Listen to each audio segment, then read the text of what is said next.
పరిశుద్ధుడైన మా కన్న తండ్రి, దేవా, ఈ సాయంకాల సమయంలో మీ యొక్క వాక్యాన్ని ధ్యానించడానికి మీరు మాకు చెప్పిన అమూల్యమైన సంగతులను మేము నేర్చుకున్నట్లు మాకు మీరిచ్చిన ఈ గొప్ప సమయమును బట్టి మీకు కృతజ్ఞతాస్తుతులు చెల్లిస్తున్నాము తండ్రి. దేవా, మీరు మా కోసం రాయించి ఇచ్చిన సంగతులను కేవలం మేము విని మరిచిపోయే వారముగా, విడిచిపెట్టే వారముగా కాక ప్రతి క్షణం మా హృదయాలలోని యొక్క వాక్యాన్ని ధ్యానించుకొని మన ప్రవర్తనను, మా భక్తిని సరిచేసుకునే భాగ్యాన్ని మాకు దయచేయండి తండ్రి. ఎవరైతే నీ మాటలు వినాలని ఈరోజు ఆశపడి ఉన్నారో వారికి నీ యొక్క వాక్యాన్ని తెలిపి నీ యందు స్థిరులుగా, నీ యందు భయభక్తులు గలవారిగా వారిని నిలబెట్టమని వేడుకుంటూ, ఇప్పుడు జరుగుచున్న తరగతిలో మీ యొక్క కృపను మాకు తోడుగా ఉంచి నీదైన మాటలు, నీ సంగతులు మాతో మాట్లాడమని మమ్మల్ని హెచ్చరించమని వేడుకుంటూ, ఈ ప్రార్థన యేసుక్రీస్తు వారి పవిత్రమైన నామములో మీకు సమర్పించుచున్నాము తండ్రి. ఆమేన్. ప్రియులారా, ముందుగా మీకు ప్రకటించబడినట్లుగా ఈరోజు మనం ఆలోచించబోయే అంశం ఏంటి అంటే, దహించు అగ్నితో సహజీవనమా, సజీవ దహనమా? దహించు అగ్నితో సహజీవనమా, సజీవ దహనమా? మొదటిగా అగ్ని అనగానే దానికి ఉండే లక్షణం ఏంటి అంటే అది దహిస్తుంది, కాల్చేస్తుంది, మండిస్తుంది అనేది మనకి తెలుసు. అగ్ని యొక్క స్వభావం అది. ఇప్పుడు అగ్ని గురించి మనం ఈరోజు మాట్లాడుకోవడానికి చాలా కారణాలున్నాయి. అగ్ని గురించి ప్రతి మనిషి తెలుసుకోవాలి. ప్రతి మనిషి తెలుసుకోవాలి. ఎందుకు తెలుసుకోవాలి? మేమెందుకు అగ్ని గురించి వినాలి అంటే, దేవుడు బైబిల్‌లో ఒక మాట రాయించాడు. హెబ్రీయులకు రాసిన పత్రిక 12వ అధ్యాయము 29వ వచనం. ఏమని రాయబడిందో ఒకసారి మనం చదువుకుందాం. అందువలన మనము నిశ్చలమైన రాజ్యమును పొంది దైవ కృప కలిగి ఉందము. ఆ కృప కలిగి వినయ భయభక్తులతో దేవునికి ప్రీతికరమైన సేవ చేయుదము.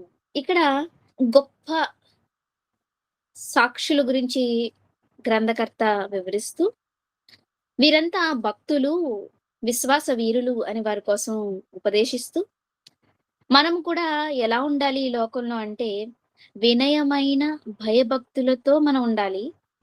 వినయము, భయము, భక్తి కలిగి దేవునికి మనం ప్రీతికరమైన సేవ చేయాలి. దేవునికి ఇష్టమైన సేవ మనం చేయాలి ఈ భూమి మీద ఉండగానే అని చెబుతూ, సేవ చేయుదుము అన్న వెంటనే ఏలయనగా మన దేవుడు ప్రేమామయుడు అని ఉందండి.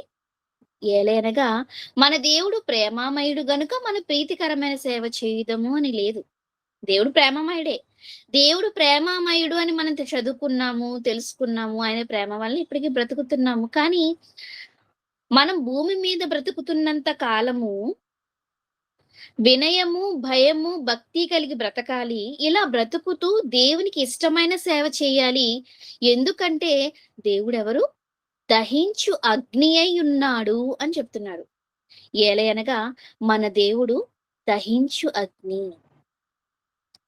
దేవుణ్ణి దహించే అగ్నిగా ఇక్కడ పరిచయం చేస్తున్నాడండి. దేవుడు అంటే సమాజం అంతటి దృష్టిలో, లోకం దృష్టిలో అవసరాలు తీర్చేవాడు, కోరికలు తీర్చేవాడు, కష్టాల నుంచి గట్టెక్కించేవాడు, అద్భుతాలు, ఆశ్చర్యాలు అనుకోనివి, ఊహించనివి మన జీవితాల్లో జరిగించేవాడు. ఇలా దేవుని కోసం మనం తెలుసుకున్నాం. కానీ మనం తెలుసుకోవాల్సిన మరొక విషయం ఏంటి అంటే, మన దేవుడు, అక్కడ అదే కదా రాయబడింది. ఏలయనగా మన దేవుడు దహించు అగ్ని. అంటే దేవుని విశ్వసించే వారికి, దేవుణ్ణి ప్రేమించి సేవ చేసే వారందరికీ ఏం జ్ఞాపకం రావాలి అంటే, దేవుడు దహించే అగ్ని. మనం చేసే సేవకి, మనము వినయ భయభక్తులు కలిగి ఉండటానికి దేవుడు అగ్ని అని చెప్పడానికి సంబంధం ఏంటి? ఏలయనగా మన దేవుడు ప్రతిఫలం ఇచ్చేవాడు అంటే చేసిన సేవకు తగిన ఫలాన్ని ఇస్తాడు అని ఆలోచించొచ్చు. సేవ చేస్తే ఆయన మనకి నూరంతలుగా ఫలం ఇస్తాడు, బహుమానం ఇస్తాడు అంటే సంతోషించొచ్చు. కానీ ఇక్కడ ఇది క్షమించండి. ఇది మనకి ఎలా కనిపిస్తుందంటే హెచ్చరికలా కనిపిస్తుంది చూడండి. మనం భూమి మీద బ్రతికినంత కాలము వినయము, భయము, భక్తి కలిగి ఏదో నేను సేవ చేసుకుంటూ పోతున్నాను కదా అనుకోకూడదు.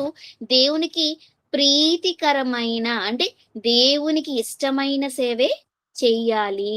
ఇలా సేవ చేద్దాము, సేవ చేయుదుము ఏలయనగా మన దేవుడు దహించు అగ్ని. అంటే ఎవరెవరైతే యెహోవా యందు భయభక్తులు కలిగి క్రీస్తు సత్య సువార్తని ప్రకటిస్తూ, అనుసరిస్తూ ఉన్నారో వారందరూ ఏం జ్ఞాపకం ఉంచుకోవాలి అంటే దేవుడు దహించే అగ్ని. దహించే అగ్ని గురించి ప్రత్యేకంగా చెప్పనక్కర్లేదు. ఇక్కడ అగ్ని అని చెప్పలేదండి.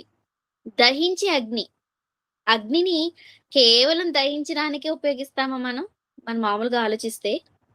మనం ప్రస్తుతం ఉన్న ఈ భూమి మీద అగ్నిని వేటికి మనం ఉపయోగిస్తాము? అగ్నితో చాలా రకాల ఉపయోగాలున్నాయి కదండీ! ప్రతిదినం మనం భోజనం చేస్తున్నామంటే, ఒక పొయ్యి వెలిగించి దాని మీద మనం వంట చేసుకొని తింటున్నాం. మన ఆకలి తీరుతుంది. అది దహిస్తుంది. దేన్ని? దహించేస్తుందా? లేదా వండుతుందా? అంటే, మనం అగ్నిని మనకు కావలసిన రూపంలో మలుచుకొని, దాని ద్వారా మన ఆకలిని తీర్చుకుంటున్నాం. మరొక విషయం ఏంటంటే, మనం ధరించే బంగారం ఉంటుంది. ఈ బంగారాన్ని ఎలా శుద్ధి చేస్తారు అంటే అగ్నిలోనే. వెండి ఉంది. వెండిని ఎలా శుద్ధి చేస్తారు? పుటము వేస్తారు, కొలిమిలో వేస్తారు. అలాగే ఇనుప ఆయుధాలున్నాయి. వీటన్నిటిని తయారు చేయటానికి, వాటిలో ఉన్న మలినాన్ని తీయటానికి అగ్నిని ఉపయోగిస్తాం.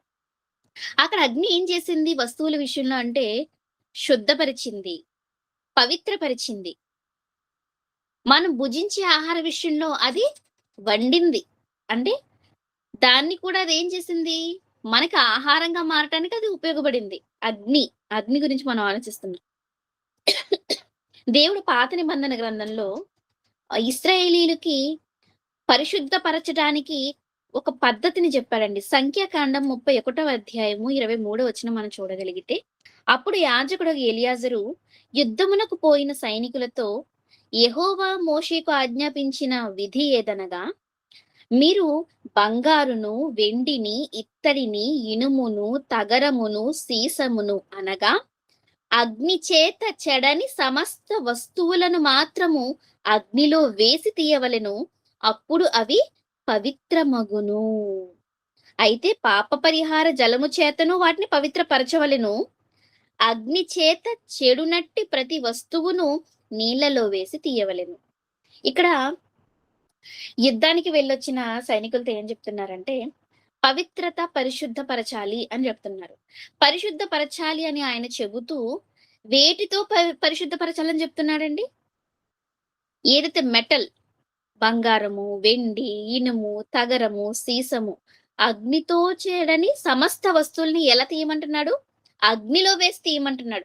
అగ్నిలో వేస్తే ఏమవుతుంది అంటే అది పవిత్రమవుతుంది.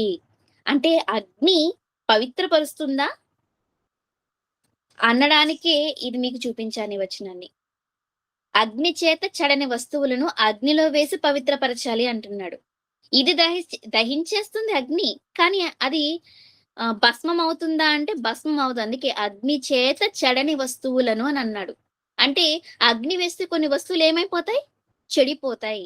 భస్మం అయిపోతాయి. ఇప్పుడు కొయ్యకాలు గాని, కాగితం గాని, లేదా బట్టలు, దుస్తులు గాని ఇవన్నీ ఏమైపోతాయండి అగ్నిలో భస్మం అయిపోతాయి. కానీ ఈ బంగారం, వెండి ఏవైతే ఉన్నాయో ఇవి భస్మం అవ్వవు. పరిశుద్ధపరచబడతాయి. అంటే ఉన్నది ఒకే అగ్ని. ఆ అగ్నిని పరిశుద్ధపరచడానికి వాడుతున్నారు. ఆకలి తీర్చుకోవడానికి వాడుతున్నారు. భస్మం చేయడానికి వాడుతున్నారు కదా! ఒకే అగ్ని. ఓకే. ఇప్పుడు ఈ అగ్ని గురించి మనం తెలుసుకోవాల్సిన కొన్ని విషయాలు బైబిల్‌లో దేవుడు రాయించాడు. బైబిల్‌లో రాయించిన ఈ సందర్భాలన్నిటిని మనం ఆలోచించగలిగితే, అగ్ని చేత చెడని వస్తువులను అగ్ని చేత పవిత్రపరచమన్నాడు. మళ్ళా చెప్తున్నానండి.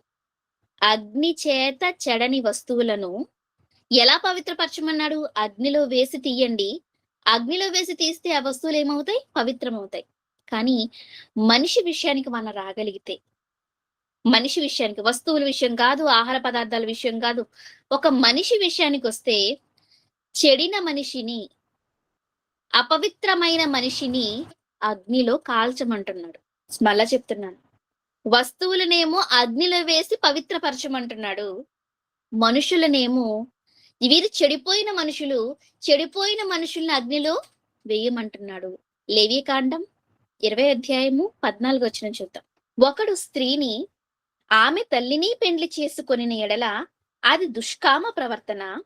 దుష్కామ ప్రవర్తన మీ మధ్య ఉండకుండా వారిని అగ్నితో కాల్చవలెను. ఏమంటున్నాడండి? ఇక్కడ వస్తువుల్ని కాల్చమంటున్నాడా? ఆహార పదార్థాలను కాల్చమంటున్నాడా? మనుషుల్ని కాల్చమంటున్నాడా? ఒకడు స్త్రీని ఆమె తల్లిని అంటే కుమార్తెను అత్తగారిని అంటే భార్యని కాకుండా భార్య తల్లిని కూడా వివాహం చేసుకున్న వాళ్ళని దేవుడు ఏం చెప్తున్నాడు? అది దుష్కామ ప్రవర్తన.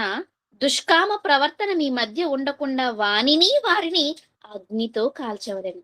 ఇది చిన్న విషయం అనుకుంటున్నారండి? మనం బైబిల్‌లో రాయబడిన దేవుడిచ్చిన పాత నిబంధనలోని అనేకమైన ఆజ్ఞల్ని గనక మనం పరిశీలించగలిగితే, దేవుడు చాలా రకాలుగా వాళ్ళకి శిక్షలు విధించాడండి. రాళ్ళతో కొట్టమన్నాడు, సంఘంలో నుంచి బహిష్కరించమన్నాడు. ఆ! ఈ ఎన్నో రకాల శిక్షలను, ఎన్నో రకాల విధులను దేవుడు వాళ్ళకిచ్చినప్పుడు, ఎక్కువగా వాళ్ళకి విధించిన శిక్షలో మరణశిక్ష. ఆ మరణశిక్షలు ఏ ఏ సందర్భాల్లో వెయ్యాలి అవన్నీ 20 అధ్యాయం ప్రారంభం నుంచి మనం చదువుకుంటొస్తే, మూలికను పూజించిన, మీ సంతానాన్ని మూలికకి ఇచ్చిన, రెండో వచనం చదువుదాం ఒకసారి మీకు అర్థం కావడానికి అవగాహన కోసం. లేవికాండం 20 అధ్యాయం 2వ వచనం.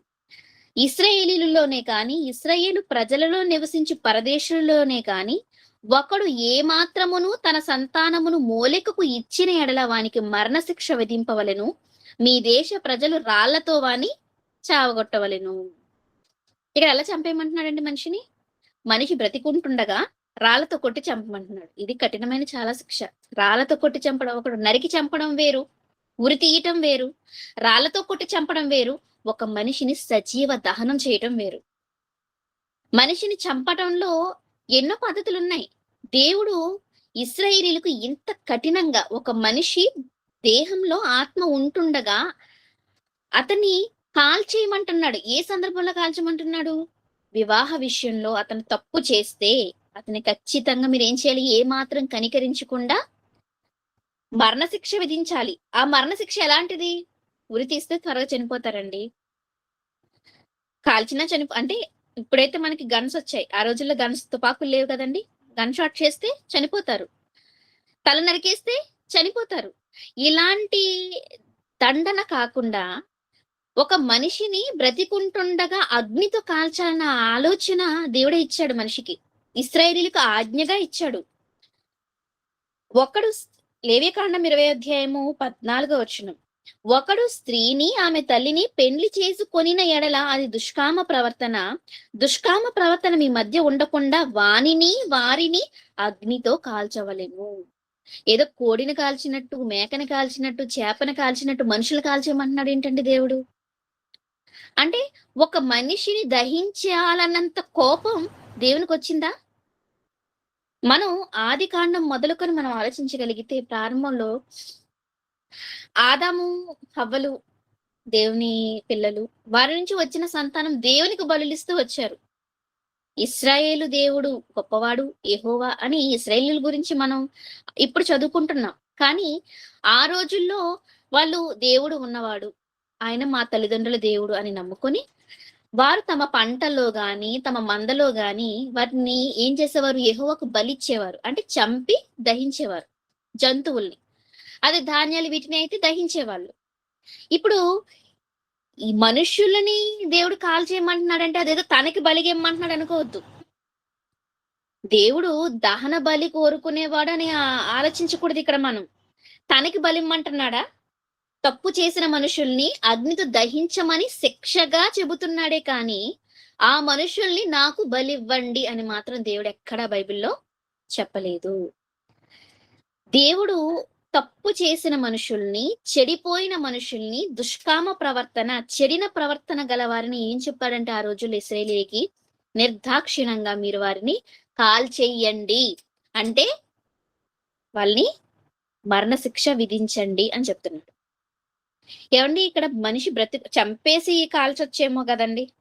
అని మనం ఒకవేళ ఆలోచించొచ్చేమో. ఇప్పుడు చూడండి, మనం ప్రస్తుతం అందరితోనూ లోకంలో ఉన్న సమస్త విశ్వాసులతో కలిసున్నాం గాబట్టి, అనేక రకాల మతాలు కలిగిన వారితో కలిసున్నాం గాబట్టి, వాళ్ళను సమాధి చేసేటప్పుడు ఎలా చేస్తారు అంటే, సమాధి అనగానే మన క్రైస్తవులైన వాళ్ళు భూమి తవ్వి, వాళ్ళని ఒక పెట్టెలో పెట్టి, వాళ్ళు సమాధి చేసి మట్టి కప్పుతారు. కానీ కొందరు విశ్వాసాలకు సంబంధించిన వాళ్ళు ఏం చేస్తారంటే దహిస్తారు. కట్టెలు పేర్చి, శవాన్ని పూడ్చకుండా, శవాన్ని దహించి భస్మాన్ని వారు వేరే వాళ్ళకి సంబంధించిన పద్ధతుల్లో వారు దాన్ని సంపూర్తి చేసుకుంటారు ఆ ప్రక్రియని. ఇక్కడ మనుషుల్ని ఎలా వాళ్ళు దహిస్తున్నారు అంటే, బ్రతికుంటుండగానా, దేహంలో ఆత్మ ఉంటుండగా వాళ్ళని దహిస్తున్నారా కట్టెల మీద అంటే కాదు. ఒక మనిషి దేహాన్ని ఆత్మ విడిచిపెట్టిన తరువాత, ఆ కట్టెని, ఈ దేహాన్ని, శవాన్ని తీసుకువెళ్లి కాలుస్తున్నారు. అది కఠినమైన చర్యగా మనం చెప్పుకోలేము. కఠినమైనది కాదది. ఎందుకంటే అందులో ఊపిరి లేదు కాబట్టి వెళ్తున్నాం, కాల్చేస్తున్నారు, వచ్చేస్తున్నారు. కానీ ఇక్కడ దేవుడు ఏం చెప్తున్నాడండి? దుష్కామ ప్రవర్తన ఉండకుండా వారిని అగ్నితో కాల్చండి. అంటే దేవునికి ఎంత కోపమా? కోపం వస్తే రాళ్ళతో కొట్టమని చెప్పాలి, లేకపోతే బాణాలు వీసి చంపమనాలి. చంపే పద్ధతులు చాలా ఉన్నాయి కదా! మరణ శిక్షలు చాలా రకాలుగా అప్లై చేయొచ్చు కదా! విధించొచ్చు కదా!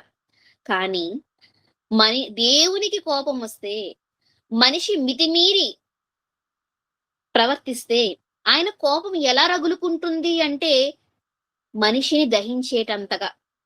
మరొక ఉదాహరణ మనం చూద్దాం. లేవీకాండము 21వ అధ్యాయము 9వ వచనం. ఇది దేవుడిస్తున్న ఆజ్ఞే.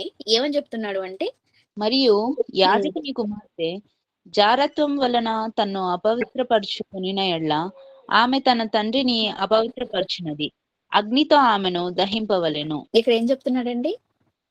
జారత్వం చేస్తే, అది కూడా దేవునికి సేవ చేస్తున్న యాజకుని కుమార్తె. యాజకులు అంటే మనకు తెలియంది కాదు కదండి. అహరోను వంశానికి యాజకత్వాన్ని దేవుడు అప్పగించాడు. అలా అప్పగించినప్పుడు ఒకరి తర్వాత ఒకరికి యాజకత్వం చేసే అవకాశాన్ని దేవుడు వంతుల వారీగా అహరోను కుటుంబంలో అప్పగిస్తే, అలా రాబోయే కాలంలో ఏ యాజకుడైతే దేవునికి సేవ చేస్తాడో, ఆ సేవ చేసే యాజకుని కుమార్తె ఒకవేళ జారత్వం చేసి అపవిత్రపరుచుకుందనుకోండి, ఒకవేళ ఆమె వ్యభిచారం చేసిందనుకోండి, వివాహానికి మునుపు అనుకోని కార్యక్రమం తన జీవితంలో జరిగితే ఏమంటున్నాడండి? ఆమె తన తండ్రిని అపవిత్రపరిచినది గనుక ఆమెను ఏం చేయమంటున్నాడు? అగ్నితో దహించాలి. ఏంటండి ఇంత కఠినంగా దేవుడు ఇలాంటి ఆజ్ఞలు ఇస్తున్నాడేంటి? ఒక అమ్మాయిని, ఒక కన్యకను, అంటే జారత్వం చేసింది, వివాహం కాలేదు, తండ్రి దగ్గరే ఉంది. తండ్రి దగ్గర ఉండి తప్పు చేసిన కుమార్తెను ఏమంటున్నాడు? రాళ్లతో కొట్టి చంపమంటున్నాడు. రాళ్లతో కొట్టి చంపే శిక్షలు చాలా ఉన్నాయి. ఇదంతా ఈ లేవీకాండం అంతా మనం చదువుకోగలిగితేనండి, దేనికి దేవుడు మరణశిక్షలు విధించాడు, వేటికి సంఘం నుంచి బహిష్కరించమన్నాడు, వేటికి దేవుడు వాళ్ళని ఇశ్రాయేలు సమాజం నుంచి కొట్టేస్తానన్నాడు. ఇవన్నీ మనం చదువుకుంటే అన్నిటిలో కల్లా రాళ్లతో కొట్టే చంపే శిక్ష పెద్దదైతే, దానికి మించినదే సజీవ దహనం. ఆ సజీవ దహనాన్ని ఏ సందర్భాల్లో దేవుడు చెప్పాడు అంటే, ఒకటి తల్లిని ఆమె కుమార్తె వివాహం చేసుకున్నప్పుడు అగ్నితో దహించమన్నాడు. ఇంకేమన్నాడు అంటే, యాజకుని కుమార్తె ఒకవేళ వ్యభిచారం చేస్తే, ఆమె జారత్వం చేస్తే, ఆమె తన తండ్రిని అవమానపరిచింది కాబట్టి, అపవిత్రపరిచింది కాబట్టి, ఆ కుమార్తెని దహించేయండి. సజీవ దహనం. ఆమెను అగ్నితో దహించాలి. అగ్నితో దహించాలని ఎందుకు చెప్తున్నాడు దేవుడు అంటే, మనిషికి భయం రావాలి. ఒక మనిషికి భయం నేర్పాలి అంటే ఖచ్చితంగా వాళ్ళ కళ్ళ ముందు ఇలాంటి పరిస్థితులు అనేవి రావాలి. పొరపాటున అయ్యో ఏదో పొరపాటు జరిగింది అని చెప్పి వారిని కప్పిపుచ్చడానికి లేదా వారిని దాచడానికి వీలు లేదు. ఖచ్చితంగా ఒక శిక్ష అమలు జరిగితే చుట్టూ ఉన్న సమాజానికి, యవ్వనులందరికీ ఏమొస్తుంది? ఒక భయం వస్తుంది. అమ్మో, నేను గనక ఇలా చేస్తే నన్ను కూడా ఇలాగే చేస్తారా అని ఏం చేస్తారు? తమ ప్రవర్తనని కాపాడుకుంటారు, తమ పవిత్రతను కాపాడుకుంటారు. అది దేవునికి మంచిదిగా, చుట్టూ ఉన్న సమాజంలో తన ఒక మంచి కన్యకగా ఎదుగుతుంది. అందుకు దేవుడు ఏం చెప్పేశాడు? నిర్దయగా, కనికరం లేకుండా ఆమెను ఏం చేయమన్నాడు? అగ్నితో దహించేసేయండి అన్నాడు. మరొక మాట కూడా చూద్దాం. సంఖ్యాకాండము 16వ అధ్యాయము 35వ వచనం. మరియు యెహోవా యొద్ద నుండి అగ్ని బయలుదేరి ధూపార్పణను తెచ్చిన ఆ 280 మందిని కాల్చివేసెను.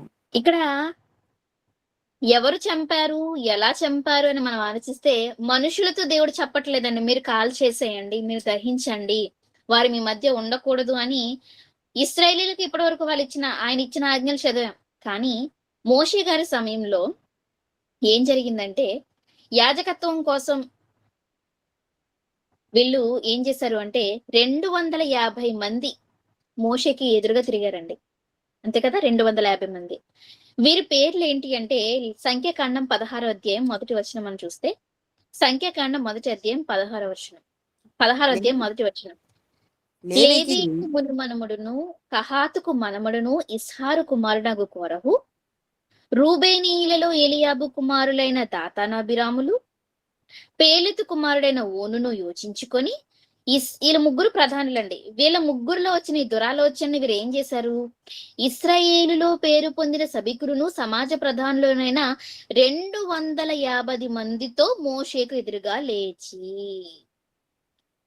మీరెందుకు ఇశ్రాయేల్ సమాజం మిమ్మల్ని మీరెందుకు హెచ్చించుకుంటున్నారు? మీరే చెయ్యాలా? మీరే పని చెయ్యాలా? మేము అవసరం లేదా? మీకు మీరే ఎందుకు ఇలా అనుకున్నారు? మేము కూడా యెహోవాకు ధూపం వేస్తాం, మేము గొప్ప వాళ్ళం అనుకొని యెహోవాకు ఎదురు తిరిగారు. అలా ఎదురు తిరిగినప్పుడు ఏం జరిగిందంటే అండి 32వ వచనం చదువుదాం. భూమి తన నోరు తెరిచి వారిని, వారి కుటుంబములను, కోరాహు సంబంధాలు అందరినీ, వారి సమస్త సంపాద్యమును మిరింగివేసెను. వారును వారి సంబంధులందరూ ప్రాణముతో పాతాళంలో కూలిరి. భూమి వారిని మిరింగివేసెను. వారు సమాజంలో ఉండకుండా నశించిరి. వారి చుట్టూనున్న ఇశ్రాయేలు అందరూ వారి ఘోష విని భూమి మనలను మింగివేయునేమో అనుకొనుచు పారిపోయిరి. మరియు యెహోవా యొద్ద నుండి అగ్ని బయలుదేరి ధూపార్పణము తెచ్చి ఆ 250 మందిని కాల్చివేసెను. చూసారండి, అగ్ని ఎక్కడి నుంచి వచ్చిందంటండి? అగ్ని ఎక్కడి నుంచి వచ్చింది? యెహోవా యొద్ద నుండి అగ్ని బయలుదేరి ధూపార్పణము తెచ్చిన 250 మందిని కాల్చివేశాను. పైన ఉన్న వారి కోరహు సంబంధులు గాని, వారికి ఎదురుగా నిలబడిన 250 మందికి సపోర్ట్ చేసిన వాళ్ళందరూ ఎలా చనిపోయారండి? భూమి నోరు విరిచి నోరు తెరిచింది, వారందరూ మింగేసింది. కానీ 250 మంది ధూపార్పణలు తెచ్చుకుని యెహోవా సన్నిధికి వచ్చారే, వాళ్ళందరినీ దేవుడు ఏం చేశాడు? సజీవ దహనం చేసేసాడు, భస్మం చేసేసాడా? ఇక్కడ దేవుని ఆగ్రహం, దేవుని కోపం ఎంత గొప్పదో మనుషులకు అర్థం కావాలి. ఏమంటే భూమి నెరవిలిచి మనుషులందరినీ మింగేస్తే ఇశ్రాయేలు అందరూ ఏమనుకున్నారు? ఇశ్రాయేలు అందరూ వారి ఘోష విని భూమి మనల్ని ఎక్కడ మింగేస్తుందో అని చెప్పి అందరూ ఏమైపోయారు? చెల్ల చెదరైపోయారు, పారిపోయారు.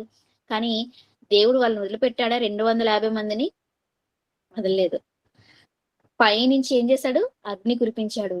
మొత్తం 250 మందిని కాల్చి వేసెను అని చూసారా? కాల్చి వేసెను. దేవుడు మనుషుల్ని కాల్చేస్తున్నాడు. మనిషిని కాల్చడం అంటే చిన్న విషయం.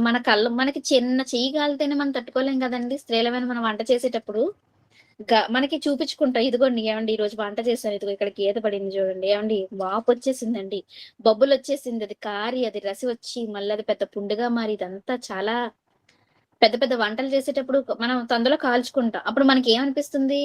అబ్బా, ఈ కాలవే ఇలా ఉంటే నేను చచ్చి నరకానికి వెళ్తే ఇంకెలా ఉంటుందో అని ఖచ్చితంగా ప్రతి క్రైస్తవ స్త్రీలందరూ మాత్రం తప్పకుండా అనుకుంటారండి.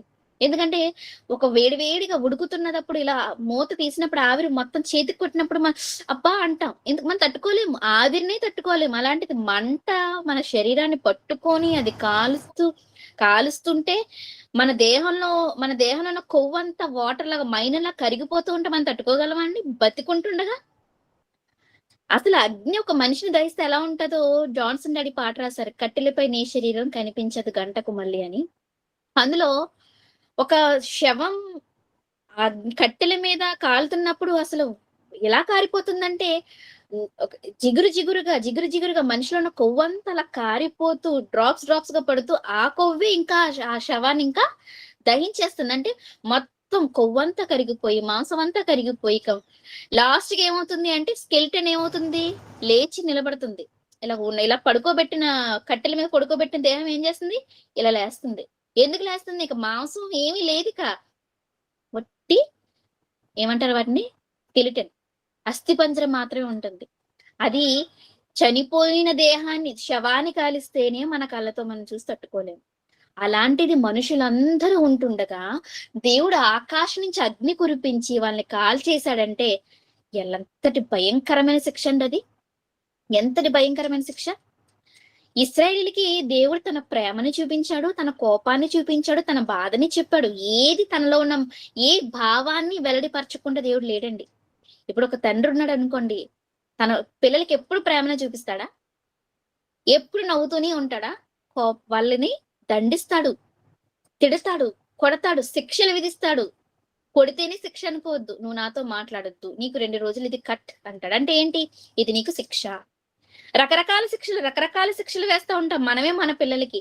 దేవుడు కూడానండి ఇశ్రాయేలుకి తండ్రిగా ఆయన ఒక పెద్దగా ఉండి, ఒరే మీరు ఎందుకరా ఇలా అయిపోతున్నారు, నాకు విరోధంగా ఎందుకు మీరు సనుగుతున్నారని ఆయన బాధపడిన సందర్భాలు లేవా? అరే మీకు ఆకలేస్తుందా, ఇదిగో ప్రతిరోజు మీకు 40 సంవత్సరాలు మీకు మన్నా కురిపిస్తారని వాళ్ళ ఆకలి తీర్చిన దేవుడు ప్రేమను చూపించాడు కదా. ప్రేమను చూపించాడు, బాధను చెప్పుకున్నాడు. తనకి ఎవరికీ లేని గొప్పతనాన్ని వాళ్ళు ఇశ్రాయేలుకి చూపించాడు. ఇదిగో మీరు ఎంత గొప్పవాళ్ళురా, నేను ఎంత గొప్పవాడిని చెప్పి ఎర్ర సముద్రాన్ని పాయలు చేసి ఆరిన నేల మీద నడిపించాడంటే నాన్న అసలు ఎంత గొప్ప ప్రేమ, ఎంత గొప్ప శక్తి. ఇది ఎవరికీ లేదు. మీరే ఆరిన నేల మీద సముద్రంలో నడవాలి మీరే అని ఆ గొప్ప ఆధిక్యత ఇశ్రాయేలుకే ఇచ్చాడు. ఇంత గొప్పగా అన్ని ఇచ్చిన దేవుడు, అన్ని చేసిన దేవుడు, ప్రేమని బాధని అన్ని చెప్పుకున్నాడు. ఇక కోపాన్ని ప్రదర్శించాలనుకున్నప్పుడు మాత్రం ఆయన ఎన్నుకున్న విధానం ఏంటండి? ఆయన తన ఆగ్రహాన్ని చూపించడానికి ఎన్నుకున్న పద్ధతే మనుషుల్ని సజీవ దహనం చేయటం. హెబ్రీ పత్రిక 12:29 మనం ఏం చదువుకున్నాం? వినయ భయభక్తులతో దేవునికి ప్రీతికరమైన సేవ చేయదము, ఏలైనగా మన దేవుడు ఎవరు? దహించే అగ్ని. ఆయన కోపం వస్తే ఫస్ట్ వేసే శిక్ష ఏంటి? కాల్చేస్తాడు. చాలా మంది అంటారు, ఏరా అలా చూస్తున్నావు, ఏ కళ్ళతో కాల్చేస్తావా, భస్మం చేసేస్తావా? మనుషుల కళ్ళతో చూస్తే ఏం కాదండి, వాళ్ళ కళ్ళు మనల్ని ఏమీ చేయలేవు. కానీ దేవునికి కోపం వస్తే ఏం చేస్తాడు తెలుసా? బూడిద చేసేస్తాడు. క్షణాల్లో బూడిద చేసేస్తాడు. దానికి ప్రత్యక్ష ఉదాహరణ నేటికి ప్రపంచానికి దేవుడు ఒకటి మన కళ్ళ ముందు పెట్టాడు. అదే సొదొమ గుమొర్రా. ఈ సొదొమ గుమొర్రా పట్టణాల్లో ఒకరిని 250 మందిని ఇక్కడ మనం చదువుకున్నట్టుగా కాదండి, లక్షల మంది జనాంగాన్ని కాల్చేశాడు. చూద్దాం ఒకసారి వాళ్ళు ఎలాగ ఏ సమయంలో వాళ్ళని అలా చేశాడో. ఆదికాండం 19:23 కూడా చూద్దాం. లోతు సోయరునకు వచ్చినప్పుడు ఆ దేశమున సూర్యుడు ఉదయించిన, అంటే సూర్యోదయం అవుతుంది, తెల్లవారుజాము అవుతుంది, సూర్యుడు ఉదయించెను. అప్పుడు యెహోవా సొదొమ మీదను గొమొర్రా మీదను ఎక్కడి నుంచి? యెహోవా యొద్ద నుండి గంధకమును అగ్నిని ఆకాశము నుండి కురిపించి ఆ పట్టణములను, ఆ మైదానం అంతటిని, ఆ పట్టణములలో నివసించిన వారినందరినీ, నేల మొనకలను నాశనం చేశాను. ఎక్కడి నుంచి వచ్చిందండి అగ్ని? ఇప్పటికి ప్రత్యక్ష సాక్ష్యం. శాస్త్రవేత్తలు ఏం చెప్తున్నారు అంటే, ఏమండి ఖచ్చితంగా ఇక్కడున్న సల్ఫర్, ఈ గంధకం అనేది భూమి మీద ఉండే సల్ఫర్ అయితే కానే కాదు. ఎక్కడి నుంచి వచ్చిందంటే ఖచ్చితంగా ఇక్కడున్న సల్ఫర్ భూమి మీద కాదు, ఖచ్చితంగా ఇది ఆకాశంలో నుంచి కురిసింది. ఆకాశంలో ఉండే సల్ఫర్ కి ఎంత మండించే గుణం ఉంటుంది. ఇప్పటికీ సొదొమ గొమొర్రా ప్రాంతాలకు వెళ్ళి చిన్న అగ్గిపుల్ల రంగ తీస్తే అదేమవుతుంది? మళ్ళా భగ్గుమని మండుతుంది. ఇంత గొప్ప అగ్ని ఆకాశము నుండి వచ్చింది అంటే దేవుడు ఎంత కోపంతో నిండిపోతే ఎంత అగ్నిని ఒక్కసారిగా మనుషులందరి మీద, ఇవి చిన్న గడ్డి మొలకు కూడా ఇప్పటికీ మలవకుండా దేవుడు చేసేసాడు అంటే ఎంత కోపంతో ఉన్నాడు ఆయన. మనం అనుకోవచ్చండి, ఏముంది, ఆదికాండం 19 ఈ సందర్భం ఉంది. దేవుడు అగ్ని కురిపించాడు, ఆ గంధకం వచ్చింది, మొత్తం అందరినీ కాల్చేశారు, చచ్చిపోయారు, అయిపోయింది. ఎప్పుడు కూడా చదువుకుంటూ వెళ్తే మనకు భయం ఎలా వస్తుందండి? చదువుకుంటూ వెళ్తే భయం వస్తుందా? దేవుడు ఎందుకు మనకి వీటిని దృష్టాంతాలుగా, ఎందుకు వీటిని మనకు అర్థమయ్యేలాగా ఎందుకు బైబిల్ రాయించాడు అంటే, వీటిని చూసి మనం ఏం కావాలో తెలుసా? భయం కలిగి ఉండాలి. వినయ విధేయతల విషయంలో, భయభక్తుల విషయంలో లోపం లేకుండా బ్రతకాలి. అందుకు ఇవి సందర్భాలు మనకు రాయించింది. ఇప్పుడు ఎప్పుడు ఆకాశం నుంచి అగ్ని గంధకాలను దేవుడు కురిపించాడండి? తెల్లవారినప్పుడు కదా. తెల్లవారినప్పుడు తెల్లవారినప్పుడు అని చెప్పడానికి మనకి కొంచెం కిందకెళ్తే అబ్రహాము లేచేసరికి ఆవు పొగలా లేస్తుందని చెప్పేసి మనకి కనబడతదండి. ఆహ్, 27 వచనం. ఆదికాండం 19వ అధ్యాయం 27 వచనం. తెల్లవారినప్పుడు అబ్రహాము లేచి తాను యెహోవా సన్నిధిని నిలిచిన చోటికి వచ్చి సొదొమ గొమొర్రాల తట్టును ఆ మైదానపు ప్రదేశము యావత్తును చూడగా అదిగో ఆ ప్రదేశపు పొగ ఆవము పొగవలె లేచుచుండెను. ఎలా లేస్తుందంటండి పొగ? అంటే కళ్ళెత్తి ఇలా చూస్తే ఇంకా మొత్తం అంతా పొగే. ఏంటా పొగ?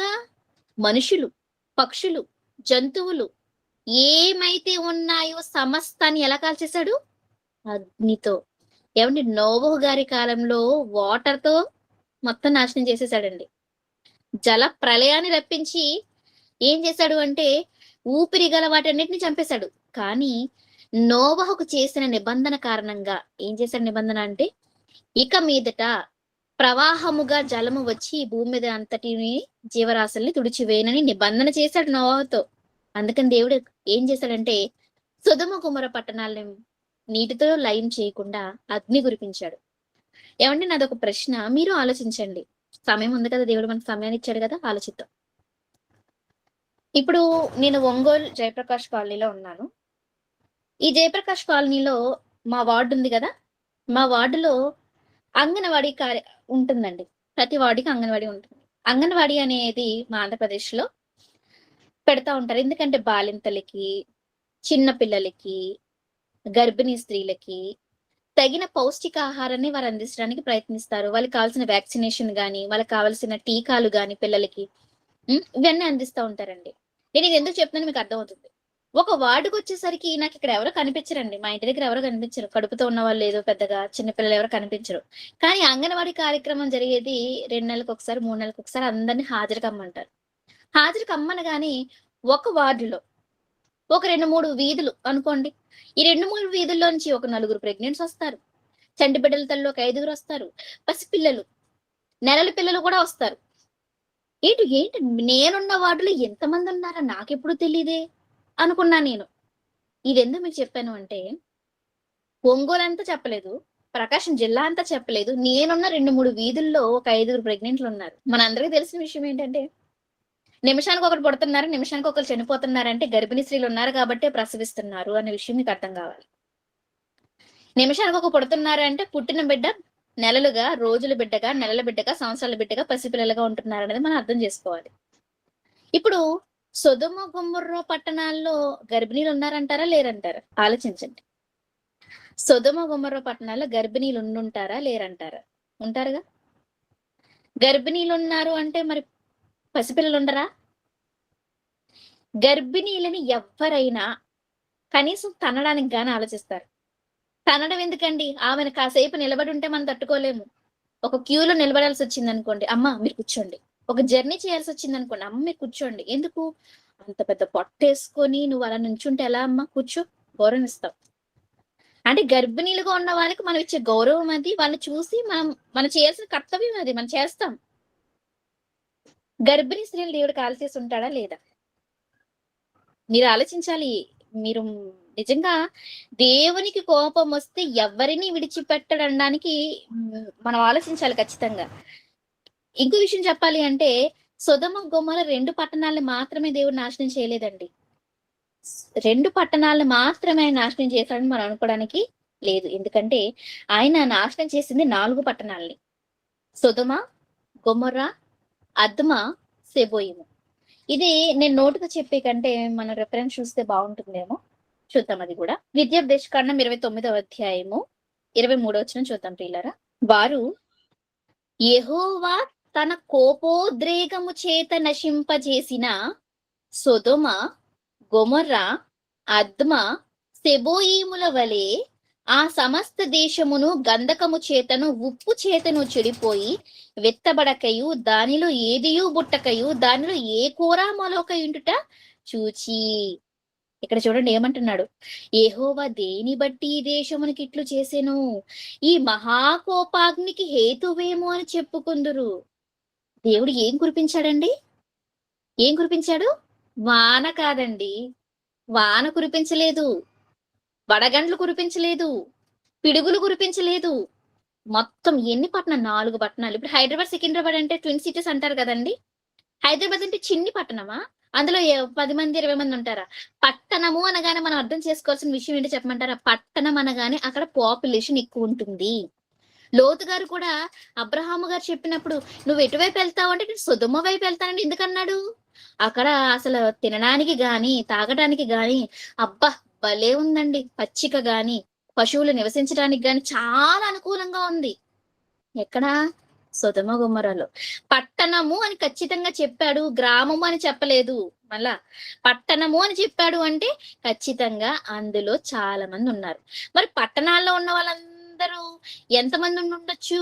ఒక పట్టణం అంటే పోనీ ఒక పట్టణానికి 10,000 మంది సుమారు, తక్కువలో తక్కువ 10,000 మంది అనుకున్నా, ఒక నినివే పట్టణంలోకి వచ్చేసరికి దేవుడు ఏమంటాడంటే యోనా గారితో 1,80,000 కంటే ఎక్కువైన ఈ జనం అని ఒక పదం ఆయన మాట్లాడతాడండి యోనా గ్రంథంలో. ఆ యోనా గ్రంథంలో చెప్తూ ఏమనంటాడంటే 120,000 కంటే ఎక్కువై కుడి ఎడమలు ఎరుగని జనము. నినివే పట్టణం. ఇది పట్టణం. ఒక పట్టణం జనసంఖ్య ఎంత ఉండొచ్చు సుమారు అనడానికి మీకు ఒక చిన్న ఉదాహరణ. ఏంటి 120,000 అంటే ఎంత? 1,20,000 అంటే కదా లెక్క. నేను 1,00,000 కూడా చెప్పట్లేదు. కనీసం ఒక పట్టణానికి సుమారు ఒక 10,000 మంది అనుకున్నా, ఒక సొదొమలో 10,000, గొమొర్రాలో 10,000, అద్మాలో 10,000, సెబోయంలో 10,000, సుమారు ఒక 40,000 మంది ఉంటే ఆ 40,000 మందిలో ఎంతమంది గర్భిణీ స్త్రీలు ఉంటారు? ఎంతమంది అప్పుడే పుట్టిన పిల్లలు ఉంటారు? ఎంతమంది వృద్ధులుంటారు? వృద్ధులు ఆలోచించండి. మనం సీనియర్ సిటిజన్స్ ని గౌరవించాలి. సీనియర్ సిటిజన్స్ ని మనం ప్రేమించాలి. వారితో కర్కశంగా ప్రవర్తించకూడదు అని అంటాం కదా. ఏమండి?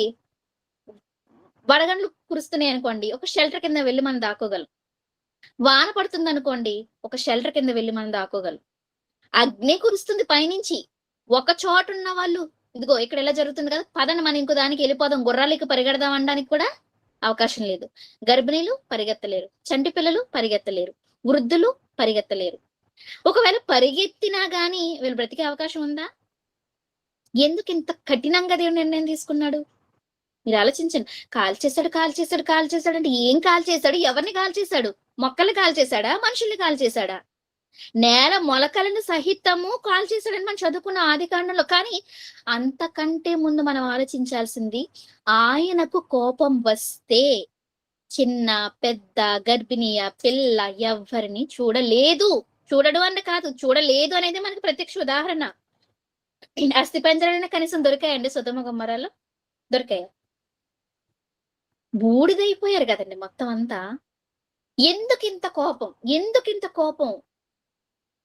అంటే దేవుడంటే ప్రేమమేడండి, సహిస్తాడండి, దీర్ఘశాంతంతో ఉన్నాడండి, క్షమిస్తాడండి. క్రైస్తవులమైన మనం అదే ఆలోచిస్తున్నాం కానీ ఒక్కసారి ఆయనకు కోపం వస్తే, ఆయన కోపం తీవ్ర స్థాయికి వెళితే ఆ కోపంలో మనుషులను ఎలా చూస్తున్నాడు, మనుషులు ఏం చేస్తున్నాడు అనేది మనం ఆలోచించగలిగితే భయం రావాలి మనలో. ఇవన్నీ దేవుడు ఎందుకు రాయించాడు? శిక్షిస్తే కర్రతో కొట్టరచ్చు, తర్వాత ఒక గొట్టంతో, ఒక పెద్ద దొంగ అంటారు ఇంత లావు దానితో, రాడ్తో కొట్టొచ్చు. నీకు మరీ కోపం వస్తే వాతలేయొచ్చు. చిన్నపిల్లలకి అప్పుడప్పుడు మా తాత ముత్తాతలు ఏం చేసేవారంటే, ఇంట్లో ఎవరైనా మాట వినలేదనుకోండి వాతలేసేవారు. దాన్ని రచ్చ అనేవాళ్ళు. రచ్చేశారు ఇక్కడ అనేవాళ్ళు. అక్కడ ఇప్పటికీ చూస్తే వాళ్ళకి చేతి నిండా ఒక పెద్ద గాయం ఉంటదండి ఇలాగా. ఎందుకంటే ఆ రోజు మా నాన్న చెప్పిన మాట అనుకోని నేను అలా చేశాను, అందుకే మా నాన్న ఇక్కడ నాకు దెబ్బ కొట్టాడు. మనకు కనబడే దెబ్బలు కొడతాం, కనబడిన దెబ్బలు కొడతాం, వాత వేస్తాం. వాత అంటారు. వాత వేస్తే ఇంకా అలా ఉండిపోతుంది కదా. దేవుడు వాత వేయబడిన మనస్సాక్షి గల మనుషులకు వేసే శిక్షే దహన శిక్ష. ఆయన చెబితే మారతారు, వింటే శిక్షిస్తే మారతారు అనుకునే స్టేజ్ లో లేరు వీళ్ళిక. ఏమండి? దేవుడు చాలా రకాలుగా శిక్షించాడు. మనకు బైబిల్ చరిత్ర, బైబిలే మనకు ఆధారం. బైబిల్లో ఎన్నో సందర్భాలు మనం చదువుతున్నప్పుడు మనిషి అనే ఒక రాజు ఉన్నాడు. ఆ మనిషిని శిక్షించడానికి దేవుడు ఏం చేశాడో తెలుసా? వ్యాధి రప్పించలేదు, చెరసాలగా పంపించాడు. ఒక ఖైదీగా వేరే దేశంలో చెరసాలకు పంపించాడు. మనిషే మారిపోయాడు. అంటే శిక్షించడం ద్వారా మనిషే మారాడు. అలాగే చాలా మందికి రోగాలు రప్పించాడు. ఇప్పుడు ఆస అనే ఒక రాజు ఉన్నాడు. ఆస అనే రాజుకి దేవుడు రప్పించిన రోగం, పాదముల యందు రోగం పుట్టించాడు, పుండ్లు పుట్టించాడు. ఆ రోగం పుట్టించిన తర్వాత ఆశ తన పద్ధతి మార్చుకుంటాడేమని ఎదురు చూశాడు. కానీ మనకి బైబిల్‌లో క్లియర్‌గా రాయబడిన మాట మీకు నోటితో చెప్తాను. అయినను ఆశ తనకు వచ్చిన రోగం నిమిత్తం వైద్యులను ఆశ్రయించాడు గాని యెహోవాను ఆశ్రయించలేదు. ఇప్పుడు రోగం తెచ్చింది ఎవరు? తెచ్చిపెట్టింది దేవుడు. మరి దేవుడిని ఆశ్రయించాలి కదా! ఆ శిక్ష వల్లైనా దేవుడి దగ్గరికొస్తాడని దేవుడు శిక్షిస్తే, ఆశ ఏం చేశాడు? వైద్యుల దగ్గరికెళ్ళాడు గాని దేవుని దగ్గరికి రాలేదు. అంటే శిక్షల మూలంగా కూడా గుణపడలేదు. దేవుడు మనిషికి ఎలా చెప్తాడంటే మొదట మాట చెప్తాడు. వినండి, మారండి అని. మారలేదా? శిక్షల ద్వారా అయినా సరే గుణపరచాలి. ఈ వీడు మారాలి. నేను శిక్షిస్తాను మారాలి. మన పిల్లలు మనం ఎందుకు కొడతాం? చచ్చిపోరా అనడానికి కొడతామా? కోపమొస్తుంది. చాలా కోపమొస్తుంది. కర్రతో కొడతాం. మనం ఆలోచిస్తాం కొట్టేటప్పుడు కూడా చేతికి ఏది దొరికితే దాంతో కొట్టేస్తామా పిల్లల్ని? భార్యని కొట్టేస్తారేమో గాని పిల్లల్ని మాత్రం అలా కొట్టరండి. వాళ్ళు కన్నారు కదా! కడుపు తీపి కదా! అమ్మో! కొట్టినప్పుడు కూడా ఇది ఇచ్చి కొడితే వాడు తట్టుకోలేడేమో అని చిన్న సన్నటి కర్ర తీసుకుంటాం. లేకపోతే చిన్నగా తగిలేదేంటో మన చేత్తో 2 దెబ్బలు కొడతాం. ఎంత కోపమొచ్చినా చెయ్యి ఎంత ఫాస్ట్‌గా లేచింది పడేది మాత్రం కంట్రోల్ చేసుకుంటాం. మరి తండ్రి తన పిల్లలు కాదా భూమి మీద ఉన్న వాళ్ళంతా? వీరందరినీ దేవుడు శిక్షించాలనుకున్నాడు. ఎందుకీ శిక్ష? చచ్చిపోవటానికి కాదు, గుణపడటానికి. వాళ్ళు మారటానికి, మంచిగా మారటానికి దేవుడు చేస్తున్న ప్రక్రియ. మరి సొదొమ గొమొర్రా వాళ్ళని దేవుడు శిక్షించాడా? చంపేశాడా? ఆలోచించండి. మనం మన పిల్లల్ని శిక్షిస్తాం కానీ చంపుకోము. సొదొమ గొమొర్రాలో ఉన్న పిల్లలు దేవుని పిల్లలు కాదా? ఆఫ్‌కోర్స్. వాళ్ళు దేవునిగా వారు నమ్మకపోవచ్చు. సొదొమ, గొమొర్రా, అద్మా, సెబోయిం అనే ప్రాంతాల వారు యెహోవాను నమ్మిన వాళ్ళు కాదు. అయిన వారికి సూర్యోదయింప చేయలేదా? వారికి విస్తారమైన పంటల్ని పండే ఆ నేలని, సారవంతమైన నేలని ఇవ్వలేదా? ఇచ్చాడు కదా! అన్ని అనుభవించడానికి ఇచ్చాడు. కానీ వాళ్ళు చేస్తున్న క్రియలు ఆయన సహించలేక ఏం చేశాడు? చంపేశాడు. ఏవండీ లోతు గారు రోజు గవని దగ్గర కూర్చునేవారు గదా! మనకి పేతురు పత్రికలో గూడా ఉంటది. దినదినము ఆ గవిని దగ్గరే కూర్చునేవాడట. ఆ గవిని దగ్గరే కూర్చుని దినదినము తన నీతి గల మనసును నొప్పించుకొనుచు వచ్చెను. ఒక రోజు పెద్ద మనిషిలా కూర్చొని అలా బాధపడతా ఉంటే ఏంటయ్యా ఎందుకలా ఉన్నావని మనం అడుగుతాం గదా! రోజు ఒకే మనిషి ఒకే చోట కూర్చొని అలాగే చూస్తున్నాడనుకోండి, ఏంటండి అసలు మీరెవరు? ఎలా వచ్చారు? ఏంటంటే, నాకు చాలా బాధగుందండి. ఏంటండి మనుషులు అని ఎవ్వరైనా అడుగుతారు గదా! మనం రోజు ఉద్యోగం నిమిత్తం ప్రయాణం చేస్తున్నాం. రోజు ఒక వ్యక్తి మన కళ్ళ ముందు కనబడుతున్నాడు. ఒకటి రోజు నవ్వం, రెండో రోజు నవ్వం, మూడో రోజు నవ్వం. ఈ నా ఒక నెల రోజులు ప్రయాణం చేసిన తర్వాత రోజు అదే బోగీలో అదే వ్యక్తి మనకు కనిపిస్తాడు. మనం ఏమనుకుంటాం? ఒక చిరునవ్వు నవ్వుతాం మొదట. రోజు వెళ్తున్నారు. మీరు ఎక్కడికెళ్తున్నారు? మాటలు కలుపుతాం గదా! కలుపుతాం. లోతు గారు రోజు అదే గవిని దగ్గర కూర్చుని రోజు బాధపడుతుంటే ఒక్కడు గూడా ఎందుకయ్యా నువ్వు ఇలా బాధపడుతున్నావు అడిగిన నాదుడు లేడా? సొదొమ గొమొర్రాలో? ఆలోచించండి. ఎంతో మంది ఉంటారు కదా! గవిని దాటుకునే కదా వెళ్ళాలి అందరూ. అంటే ఒకవేళ చెప్పినా వినే మనసుందా వీళ్ళకి? లేదు. మరి దేవుడు ఏం చేయాలి వాళ్ళని? అంటే ఒక వ్యక్తినైతే ఉన్నాడు లోతు భక్తుడే ఉన్నాడు. కానీ భక్తుడున్న పట్టణం కాపాడబడిందా? లేదు. ఇక చూసాడు. శిక్షల మూలంగా గుణపడే బ్యాచ్ కాదు. సొదొమ, గొమొర్రా, అద్మా, సెబోయిము బ్యాచ్. అందుకే ఏం చేశాడు? సజీవ దహనం చేశాడు. ఇంతకీ సజీవ దహనం చేసింది ఎవరు? దహించే అగ్ని. అగ్ని అంటే కళ్ళకి కనిపించే అగ్ని కాదండి. దహించే అగ్ని మరి ఎవరో కాదు ఆయనే మన దేవుడు. మన దేవుడే దహించే అగ్నై వాళ్ళేం చేశాడు? తన కోపోద్రేకంతో కాల్చి పడేశాడు. నిర్దాక్షిణ్యంగా దయ లేకుండా. ఇవన్నీ ఎందుకు రాయించాడు చెప్పండి? ఇది చదువుకుని ఆదికాండం 19వ అధ్యాయం అయిపోయింది. నెక్స్ట్ 20వ అధ్యాయం. ఓకే. ఇక్కడ ఏం జరిగింది? ఆదికాండం 20వ అధ్యాయంలో ఏముంది అని చదువుకోవడానికి రాయలేదండి దేవుడు. సిస్టర్ నేను ఆదికాండం పూర్తి చేసేసాను. అమ్మాయి దేవునికి స్తోత్రం. ఏమంటే నా నిర్గమకాండం కూడా అయిపోయింది. అయ్యో! నేను కొత్త నిబంధన మొత్తం చదివేశాను సిస్టర్. కీర్తన గ్రంథం అంతా చదివేశాను. చదువుకోవడానికి దేవుడు బైబిల్ ఇవ్వలేదు. చాలా మందికి పుస్తకాలు చదివే అలవాటు ఉంటదండి. మహామహులు ఎంతో మంది పుస్తకాలు రాస్తున్నారు. అవి ఆన్‌లైన్‌లో కూడా దొరకవు. వాళ్ళ స్టోర్ దగ్గరికెళ్ళి వాళ్ళ హెడ్ ఆఫీస్‌కి మనం పంపిస్తే లెటర్ గాని వాళ్ళు మనకి పంపించరు. పుస్తకాలంటే ఏమనుకున్నారు? అంత డిమాండ్ ఉంది పుస్తకాలకి. పరలోకం నుంచి దేవుడు పరిశుద్ధాత్మ ప్రేరణతో ఆయా కాలాల్లో భక్తుల చేత ప్రతి విషయాన్ని ఇంత వివరంగా దేవుడు మనకి రాయించాడంటే చదువుకుని పక్కన పెట్టేయడానికి లేదా ప్రసంగాలు చేసుకోవడానికి కాదు. మనలో లేని వాటిని అనగా మనలో లేని భయం, మనలో లేని వినయం, మనలో లేని భక్తి ఏనాటి కానాడే పెంచుకోవటానికి. ఆదికాండం అయిపోయింది. నిర్గమకాండం తీయండి. భయం పుట్టదా? లేవికాండం తీయండి, భయం పుట్టదా? సంఖ్యాకాండం తీయండి, భయం పుట్టదా? భక్తి పుట్టదా? ఇవి లేనందుకే కదా, ఈ వినయము, భయము, భక్తి లేనందుకే కదా ఆ చెడిన సమాజాన్ని ఎలా కాల్చేశాడు? చెడిన మనుషుల్ని అగ్నితో దహించేస్తున్నాడు. చెడని వస్తువులని పవిత్రపరచడానికి అగ్నిని వాడుతున్నాడు. అగ్నే పరిశుద్ధపరిచేది అగ్ని, దహించేది అగ్ని.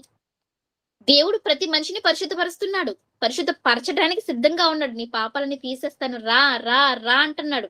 పరిశుద్ధ పరిచిన తర్వాత ప్రవర్తనని మార్చుకోకపోతే ఊరుకుంటాడా? ఆయనకు అలవాటు లేదండి, పెద్ద అనుకోవడానికి లేదు. ఎన్ని చదువుకున్నా మన బైబిల్లో కత్తెత్తాడు అంటే అనడానికి లేదు. ఆయన గనక అనుకున్నాడు అంటే ఆకాశం నుంచి వాన కురిపించడం పెద్ద పని కాదు, ఆకాశం తూములు విప్పడం పెద్ద పని కాదు, ఆకాశంలో నుంచి పిడుగులు రప్పించే దేవుడు నీ మీద అగ్ని గనకాలను విసరడం పెద్ద పనే కాదు. ఎందుకుంటున్నాడు ఆయన చూస్తూ? ఎందుకుంటున్నాడు ఆయన? మారతారులే మారతారులే మారతారులే. ఆ రోజు సొదొమ గొమొర అద్మా సెబయమైన 4 మహాపట్టణాల మీద, మహా జనాంగాల మీద పశువులు, పక్షులు, పురుగులు అసలు ఏది చూడలేదండి. ఏది చూడలేదు, ఏది పట్టించుకోలేకుండా అంత భస్మం చేసి పడేశాడు. బూడిద ఎలా అంటే ఇలా బూడిద రాలుతుంది అక్కడ. మీరు చూడండి, కాలుతూ విజువల్స్ ఉంటాయి నెట్ లో. సొదొమ గొమొర ప్రెసెంట్ సిచ్యువేషన్ కొట్టండి, ఎన్ని వీడియోలు, ఎన్ని ఇమేజెస్. ఇవన్నీ చూసి ఏ భలే ఉంది అని చెప్పుకోవడానికి, గొప్పలు బైబిల్ గొప్పదని చెప్పుకోవడానికి కాదు. అమ్మో, ఇంతలా ఇప్పటికీ నా కళ్ళ ముందు ఒక సాక్ష్యం దేవుడు ఉంచాడు అంటే నేను నా ప్రవర్తనని దిద్దుకోవాలి. వారికి అంత సమయం ఇచ్చాడు, ఇవ్వకుండా ఏమండి, దేవుడు ఏ మనిషికి అవకాశం ఇవ్వకుండా ఉండడండి. మీరు ఒక మాట చదివితే అదే ఆదికాండము 18వ అధ్యాయము 20 వచనం చూడండి. ఆదికాండం 18వ అధ్యాయం 20 వచనం చూడండి. మరియు యెహోవా సొదొమ గొమొర్రాలను గూర్చిన మొర గొప్పది గనుక, వాటి పాపము బహుభారమైనది గనుక, నేను దిగిపోయి నా యొద్దకు వచ్చిన ఆ మొర చెప్పున వారు సంపూర్ణముగా చేసిరో లేదో నేను చూచెదను, చేయని ఎడల నేను తెలుసుకుందును. ఇక్కడ చూడండి, ఒక మాట దేవుడు ప్రస్తావించాడు. దేవుడే అంటున్నాడు ఈ మాట. వారు సంపూర్ణముగా చేసిరో లేదో. ఏం సంపూర్ణం చేశారు వాళ్ళు? పనులా? మంచి క్రియలా? చెడ్డ పనులండి. వారు చేసిన పనులు, వారి పాపాలు సంపూర్ణమయ్యాయి. అంటే పాపాలు సంపూర్ణం అవుతున్నాయంటే దేవుడు ఏం చేస్తున్నాడు? కౌంట్ చేస్తున్నాడు. ఒక మనిషికి, ఒక పట్టణానికి, దేనైనా చూడండి, ఒక దేశమైనా, ఒక పట్టణమైనా, ఒక మనిషి అయినా దేవుడు ప్రతి ఒక్కరికి ఏం చేస్తాడు తెలుసా? లెక్క పెడతాడు. అది రౌండ్ ఫిగర్ సంపూర్ణం అవుతుందో లేదో చూస్తాడు. ఆ సంపూర్ణమైవ్వగానే ఏం చేస్తాడు? మనిషిని లేపేస్తాడు. అలా లేపింది ఎవరిని? సొదొమ గొమొరాలని, అద్మా సెబోయిం అనే పట్టణాలని. ఏమండి, నా ఒక్కటి కాకపోతే ఒక్కరు కూడా మంచోళ్ళు లేరా అందులో? మనకు దేవుడు చెప్తాడు కదండి, పట్టణం ఇర్మియా గ్రంథంలో అంటాడు, పట్టణంలో ఒక్కడు కనబడినా సరే పట్టణం అంతా ఆయన కాపాడుతానన్నాడు. లోతు గారు ఉన్నారు, మరి లోతు గారిని బట్టి 4 పట్టణాలని కాపాడా?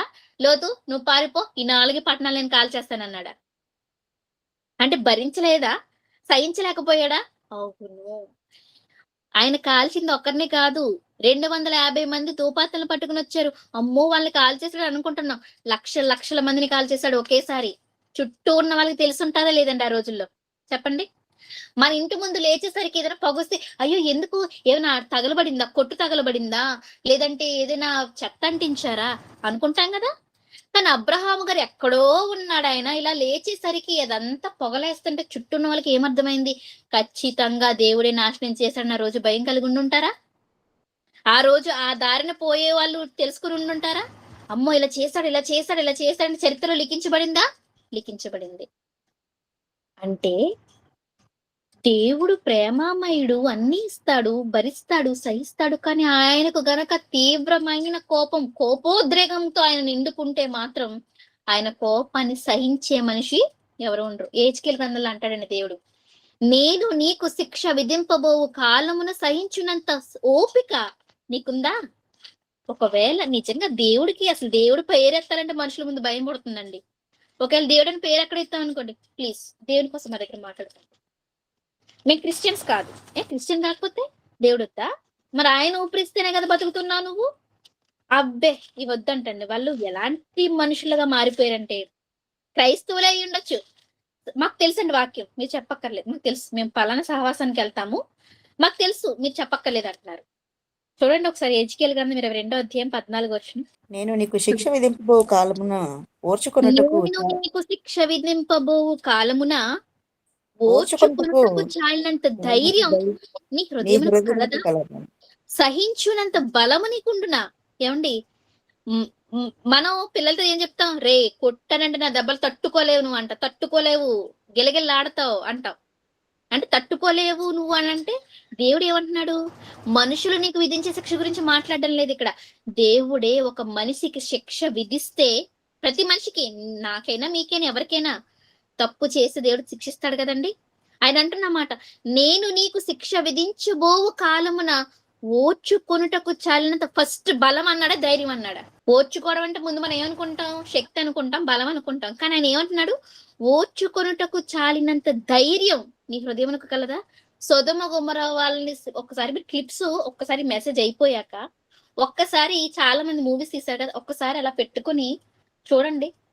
మనకి ఆటోమేటిక్ గా నీ ప్రసంగం అంతా విన్న తర్వాత చూస్తే మాత్రం భయం పట్టుకుంటది. ధైర్యం ఉండదు మనకి. ఇక ఏంటి ధైర్యం? ఏముంటది ధైర్యం? భూకంపం వస్తే భయపడిపోతాం, పెద్ద వర్షం వస్తే అయ్యో ఏమైపోద్దని భయపడిపోతాం. ధైర్యం అనేది మనలో ఉండదు. దేవుడే శిక్ష విధిస్తే ఓర్చుకునే ధైర్యం ఏ మనిషికి లేదు. కానీ మనిషి దగ్గరికి వెళ్ళి, ఏమండి మీరు మారండి, యేసుక్రీస్తు వచ్చాడని అంటే, ప్లీజ్ సార్ నాకు టైం లేదు, నేను వెళ్ళిపోవాలి. బస్సులో చెప్పడానికి మీరు ట్రై చేయండి, హాస్పిటల్లో చెప్పడానికి ట్రై చేయండి. మీరు ఏ చోటికి వెళ్ళినా దేవుని కోసం వినడానికి ఏ మనిషి సిద్ధంగా లేడు. మరి అలాంటప్పుడు ఈ మనుషులు ఏం చేయాలి?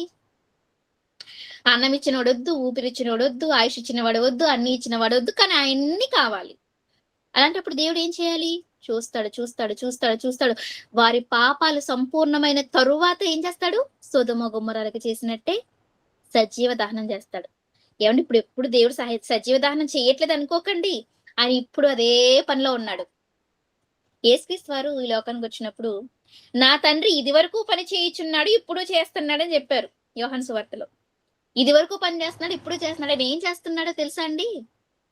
ప్రతి మనిషిని ప్రేమిస్తూ, ప్రతి మనిషి మారడానికి మార్గాలని, వాక్యాలని వారి చెవిలో పెడుతూ, వారిని మంచి మార్గంలో నడపడానికి సదా ప్రయత్నిస్తున్నాడు. అందుకే పరిశుద్ధాత్మ దేవుని కూడా భూమి మీద మనకు తోడుగా ఉంచాడు. కానీ ఎవరెవరైతే ఇంతటి వాక్యం వినబడుతున్నా తమ ప్రవర్తనని మార్చుకోకుండా బ్రతుకుతున్నారో వాళ్ళందరినీ ఏం చేస్తున్నాడు తెలుసా? ఒక్క క్షణంలో ఎక్కడికి పంపిస్తున్నాడు ఆయన? పాతాళానికి. సొదొమ గొమొర్రాలో ఇప్పుడు మంటలు ఉన్నాయా లేవా? మీరు ఆలోచించండి, చెప్పండి నాకు. సొదొమ గొమొర్రాలో ఇప్పటికీ మంటలు మండుతున్నాయా? లేవు, కళ్ళ ముందు కనిపించట్లేదు.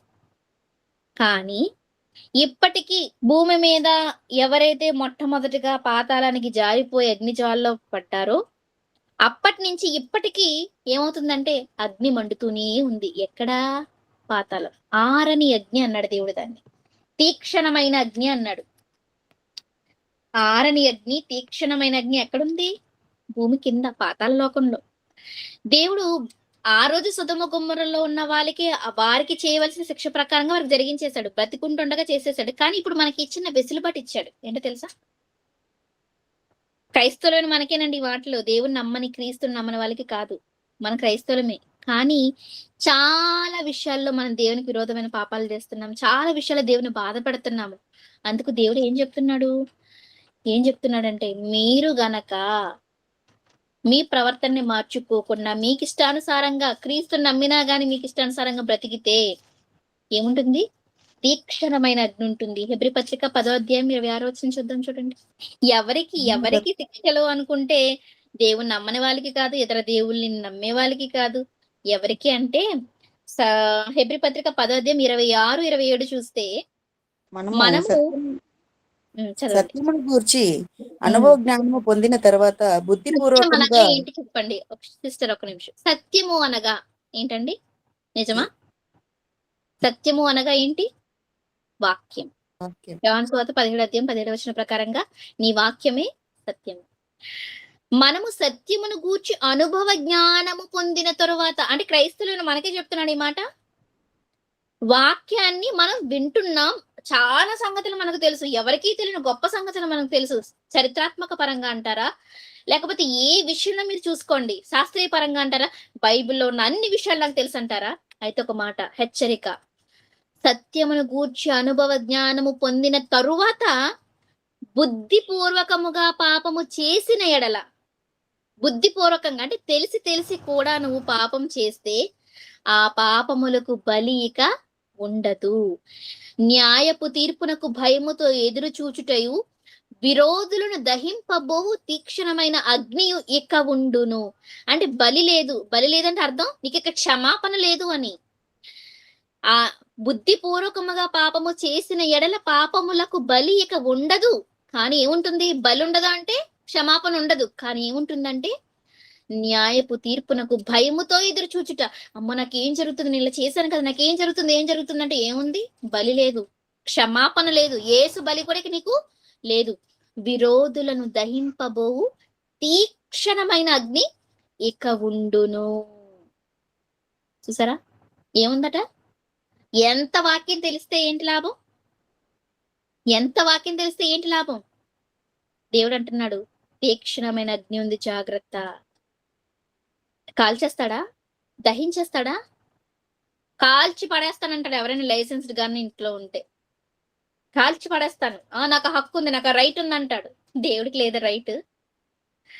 మనకేదైనా కోపం వస్తే నాకే గాని చేతిలో గన్ను ఉండాలి, కాల్చి పడేద్దును. నాకే కనుక చేతిలో కత్తుటి నరికేద్దును. ఆయన చేతులు అన్నీ ఉన్నాయి. ఏం చేశాడు? సహిస్తున్నాడు, క్షమిస్తున్నాడు. ఇంకా ఇంకా ఇంకా దీర్ఘశాంతం అంటే నిజంగా దీర్ఘానికి దీర్ఘం ఉంది. దీర్ఘశాంతం, ఎంత దీర్ఘశాంతంతో ఉన్నాడు కాబట్టి ఆయన ఉరుముల్ని, పిడుగుల్ని, అంటే జల ప్రళయాల్ని, అగ్నిగంధకాలను అన్ని కురిపించే సమర్థుడే. చేతిలో ఇది ఉంటే అనడానికి లేదు. ఆయన సైన్యమే ఆయుధశాలలు అన్ని ఉన్నాయి. ఆయుధశాల ఉంది ఆయనకి. కానీ ఓపికతో ఉన్నాడు. కానీ ఓపికతో ఉన్నా గాని ఆయన దీర్ఘశాంతాన్ని గనక మనం పక్కన పెట్టేసి సర్లే ఏముందలే, ఏదైతే తప్పు చేసుకుంటా పోతాం, దేవుని బాధపడ. పాపం అంటే ఏంటో కాదండి. పాపం అంటే ఏంటి? దేవుని బాధ పెట్టడమే. మీ పిల్లలు మీకు తప్పు చేస్తే మీకు ఏమవుతుంది? నువ్వు నా మాట వినలేదు అంటామా? బాధపడిపోతామా? కృంగిపోతాం. మన పిల్లలు మన మాట వినకుండా వాళ్ళు ఏదైనా తప్పుడు పని చేస్తే మనం ఏమైపోతాం? ఫస్ట్ మనకి తల కొట్టేసినట్టు ఉంటది. అయ్యో నా పిల్లలు ఇలా చేశారని బాధ తినేస్తుంది మనల్ని, కోపం వచ్చేస్తది కదా. మరి ఇప్పుడు మనం పాపం చేసామంటే అర్థం ఏంటి? నువ్వు ఆయన బాధ పెడుతున్నావు, ఆయన మనసుని కృంగ చేస్తున్నావు, ఆయన మనసుని నలిచేస్తున్నావు. ఇది ఆయన బాధ. మరి ఎంత బాధ ఆయన పెట్టుకుని ఏం చేస్తాడు? కాల్చి పడేస్తాడు. ఎక్కడ? ఆ రోజు కొంతమందికి ఆయా సమయాల్లో ఇదిగో ఇలా చేస్తే ఇలా కాల్ చేయండి. తప్పు చేసిందా? కాల్ చేయి. తప్పు చేశాడా? కాల్ చేయి. ఏమండి, అహరోను కుమారుల్ని దేవుడు కాల్ చేశాడు కదండి, నాదాబ్ అబీహుల్ని. ఫస్ట్ డే అండి, ఫస్ట్ డే యాజకత్వంలో చేరిన ఫస్ట్ డే డ్యూటీలో ఎవరైనా ఏదైనా తప్పు జరిగితే ఏమంటారు? సరే ఫస్ట్ డే కదా, జరుగుతూ ఉంటాయి చిన్న చిన్న మిస్టేక్స్, అలా చేస్తూ ఉండు, ఎక్స్పీరియన్స్ వస్తుంది అంటారు. ఏ నాయకుడైనా, ఏ బాస్ అయినా. దేవుడు ఏమైనా ఒప్పుకున్నాడండి? అన్యాగ్ని తీసుకెళ్లారంటండి. వారు నియమింపబడిన కాక అన్యాగ్ని తీసుకుని వచ్చినందున ఆ క్షణమే యెహోవా మందసం నుంచి ఏమొచ్చేసింది? అగ్ని వచ్చేసింది. వాళ్ళిద్దరు కాలిపోయారు. క్షమించాడా? క్షమించలేదు. ఫస్ట్ డే కదా. నీకున్న ఆలోచన దేవుని దగ్గర ఎందుకు లేదు? ఫస్ట్ డే కదా సార్, ప్లీజ్ ఎక్స్క్యూజ్ చేయండి. ఎక్స్క్యూజ్ చేయలేదా దేవుడు? ఏమండి, అసలు ఆయన అనుకుంటే ఏ సమయంలో ఏది చేస్తాడో మనకి తెలియదండి. అహరోను ఊహించాడా? మోషే ఊహించాడా? పోనీ అహరోను ఏమైనా సామాన్యుడా అండి? ఎంత కష్టపడ్డారండి. 40 సంవత్సరాల కష్టపడి వాళ్ళు ఎంత పోరాటం చేసి ప్రాణాలకు తెగించారండి మోషే అహరోన్లు. వాళ్ళ పిల్లల్ని కాల్చేశాడు నిర్దాక్షిణంగా. ఫస్ట్ డే చేసిన చిన్న తప్పుకి ఏంటి? వేరే మంట తెచ్చినందుకు. ఏమండి, మనం వంట తినాలండి ఆహారం. అది కట్టెల పొయ్యి మీద వండితే ఏంటి, గ్యాస్ పొయ్యి మీద వండితే ఏంటి, ఇండక్షన్ బేస్ మీద చేస్తే ఏంటి, కరెంట్ స్టవ్ మీద చేస్తే ఏంటి? జరగాల్సింది జరిగింది అనుకోవచ్చు కదా, మనం తినేస్తాం. ఏమండి, మీరు పొయ్యి మీద ఉండారా? కట్టెల పొయ్యి మీద అయితే నేను తిన్ను, గ్యాస్ పొయ్యి మీద అయితే నేను తింటాను, నాకు కరెంట్ స్టవ్ మీద అయితే తింటానంటే మనం ఏమంటాం? అయ్యా నీ కడుపు నిండాలంటే ఇది తిను అంటాం కదా. ఇప్పుడు దూపం వేయడానికి అగ్ని ఏది తెస్తే ఏంటి? అక్కడ దూపం వేసారా లేదా, అక్కడ జరిగిందా లేదా అన్నది చూడలేదు దేవుడు. నేను చెప్పిన అగ్ని నువ్వు ఎందుకు తేలేదు, అగ్ని ఎందుకు తెచ్చావు? ఇవన్నీ రెఫరెన్స్ చూపించాలంటే సమయం సరిపోదండి. అప్పటికే 9 అయిపోతుంది టైం. ఏమండి, ఎప్పుడు దేవుడు ఎలా ఉంటాడో, ఎవరిని ఎలా శిక్షించాడో నిజంగా బైబిల్ చదివితేనండి మనం ఇలా చేతులు ముడుచుకుని హాయిగా ఉండలేమండి. మహామహుడు అహరోను పిల్లల్ని, అయ్యో అహరోను పిల్లలు కదా అని చూసాడా? స్పాట్ డెడ్, చనిపోయాడు అంతే. యెహోవా సన్నిధిలోనే చనిపోయారు వాళ్ళు. సొదొమ గొమొర్రా వాళ్ళని అగ్నితో కాల్చేసారంటే వారు చండాలులు, దరిద్రులు. అసలు దేవుడంటే భయం లేనోళ్ళు. మరి నాదాబు, అబీగీలు దేవుని పిల్లలేగా.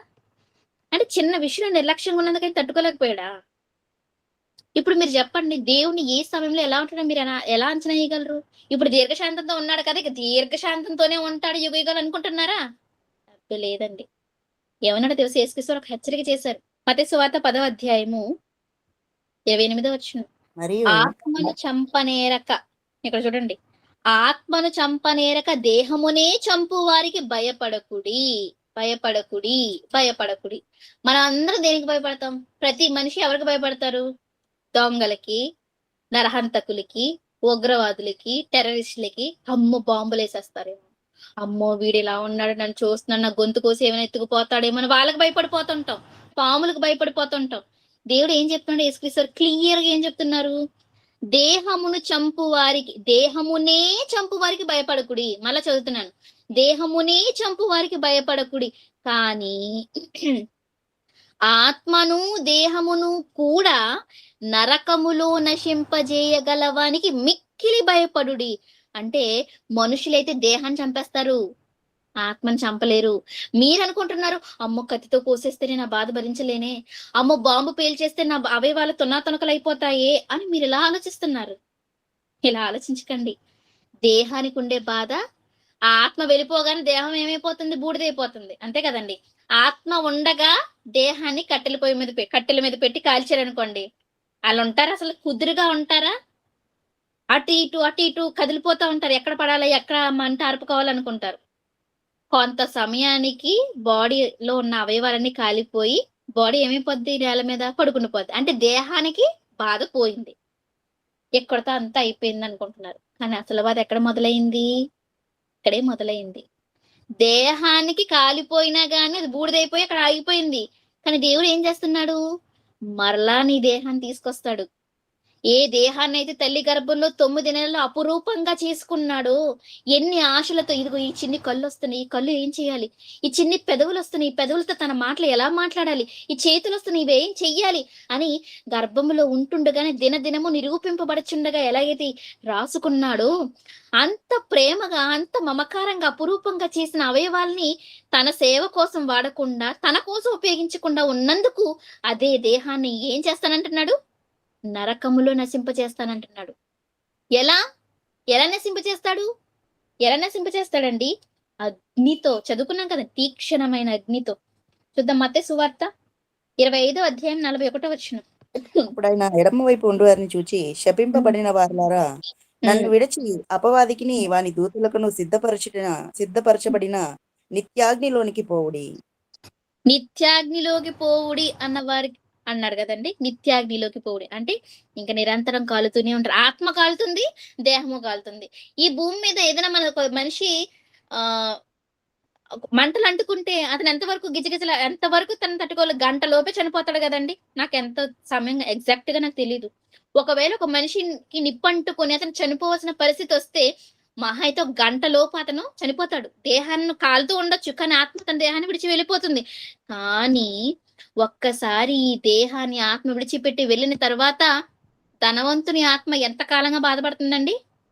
లూకా సువార్తలో మనకి యేసుక్రీస్తు వారు చెప్తారు. ఎప్పుడో మోషే గారి టైంలో పాతాళానికి వెళ్ళిపోయాడు లాజరు, ధనవంతుడు.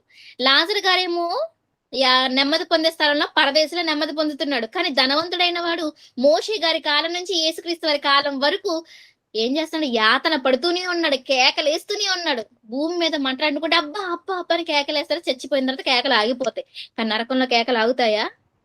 ఆర్తనాదం ఆగుతుందా? ఆత్మల ఘోషగానే ఉంటుంది. పాతాళపు ఘోష, సముద్రపు ఘోష కాదండి బాబు. పాతాళము ఘోష. ఏంటి? ఆత్మ చావదు అంటాడు కదండి. యెషయా గ్రంథం 66వ అధ్యాయం 24వ వచనం చూద్దాం. మళ్ళీ ఇది ఇక్కడికే వద్దాం. మళ్ళా సమయం ఒక 10 నిమిషాలు ఎక్స్ట్రా అవ్వచ్చు, దయచేసి నన్ను క్షమించండి. యెషయా గ్రంథం 66వ అధ్యాయం 24వ వచనం. యెషయా గ్రంథం 66వ అధ్యాయము 24వ వచనం ఒకసారి చూడండి. అక్కడ ఏం చెప్తున్నాడు? వారు పోయి తిరుగుబాటు చేసిన వారికి కళేబరం తేరి చూచెదరు. వాటి పురుగు చావదు, వాటి అగ్ని ఆరిపోదు. ఆ, అవి పురుగు సమస్త చావదండి. శరీరులకు పురుగు చావదండి. తెలియనివి. పురుగు చావదు, అగ్ని ఆరుపు అగ్ని ఆరదు, పురుగు చావదంటే పురుగు అంటే ఏం కాదండి, మనమే.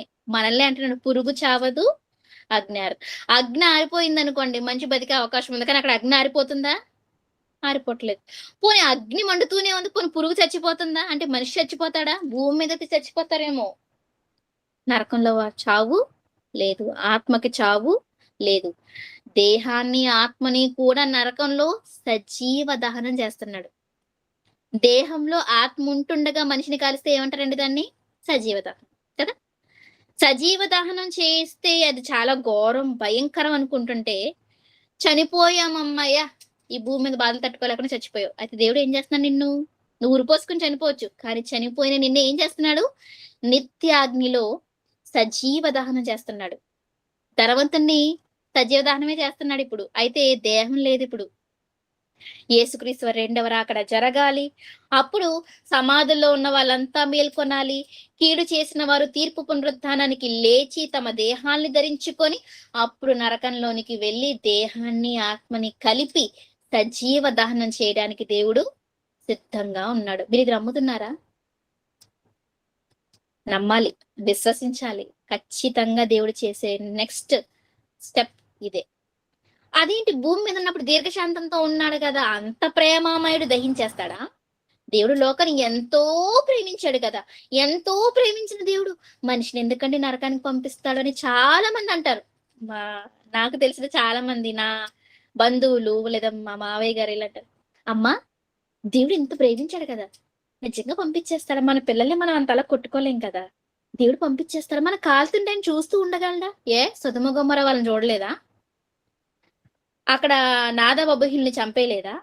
250 మంది ధూపాతలు తెచ్చినందుకు ఆకాశం నుంచి అగ్ని కురిపించి చంపేయలేదా? ఏమండి, ఆలోచించండి. అసలు ఇవన్నీ మనం చూస్తే ఎప్పుడు దేవుడు ప్రేమామయుడు, సహిస్తాడులే, క్షమిస్తాడులే అనుకుంటే ఎలా? హెబ్రీ పత్రిక 10:29 మనం ఏం చదువుకున్నాం?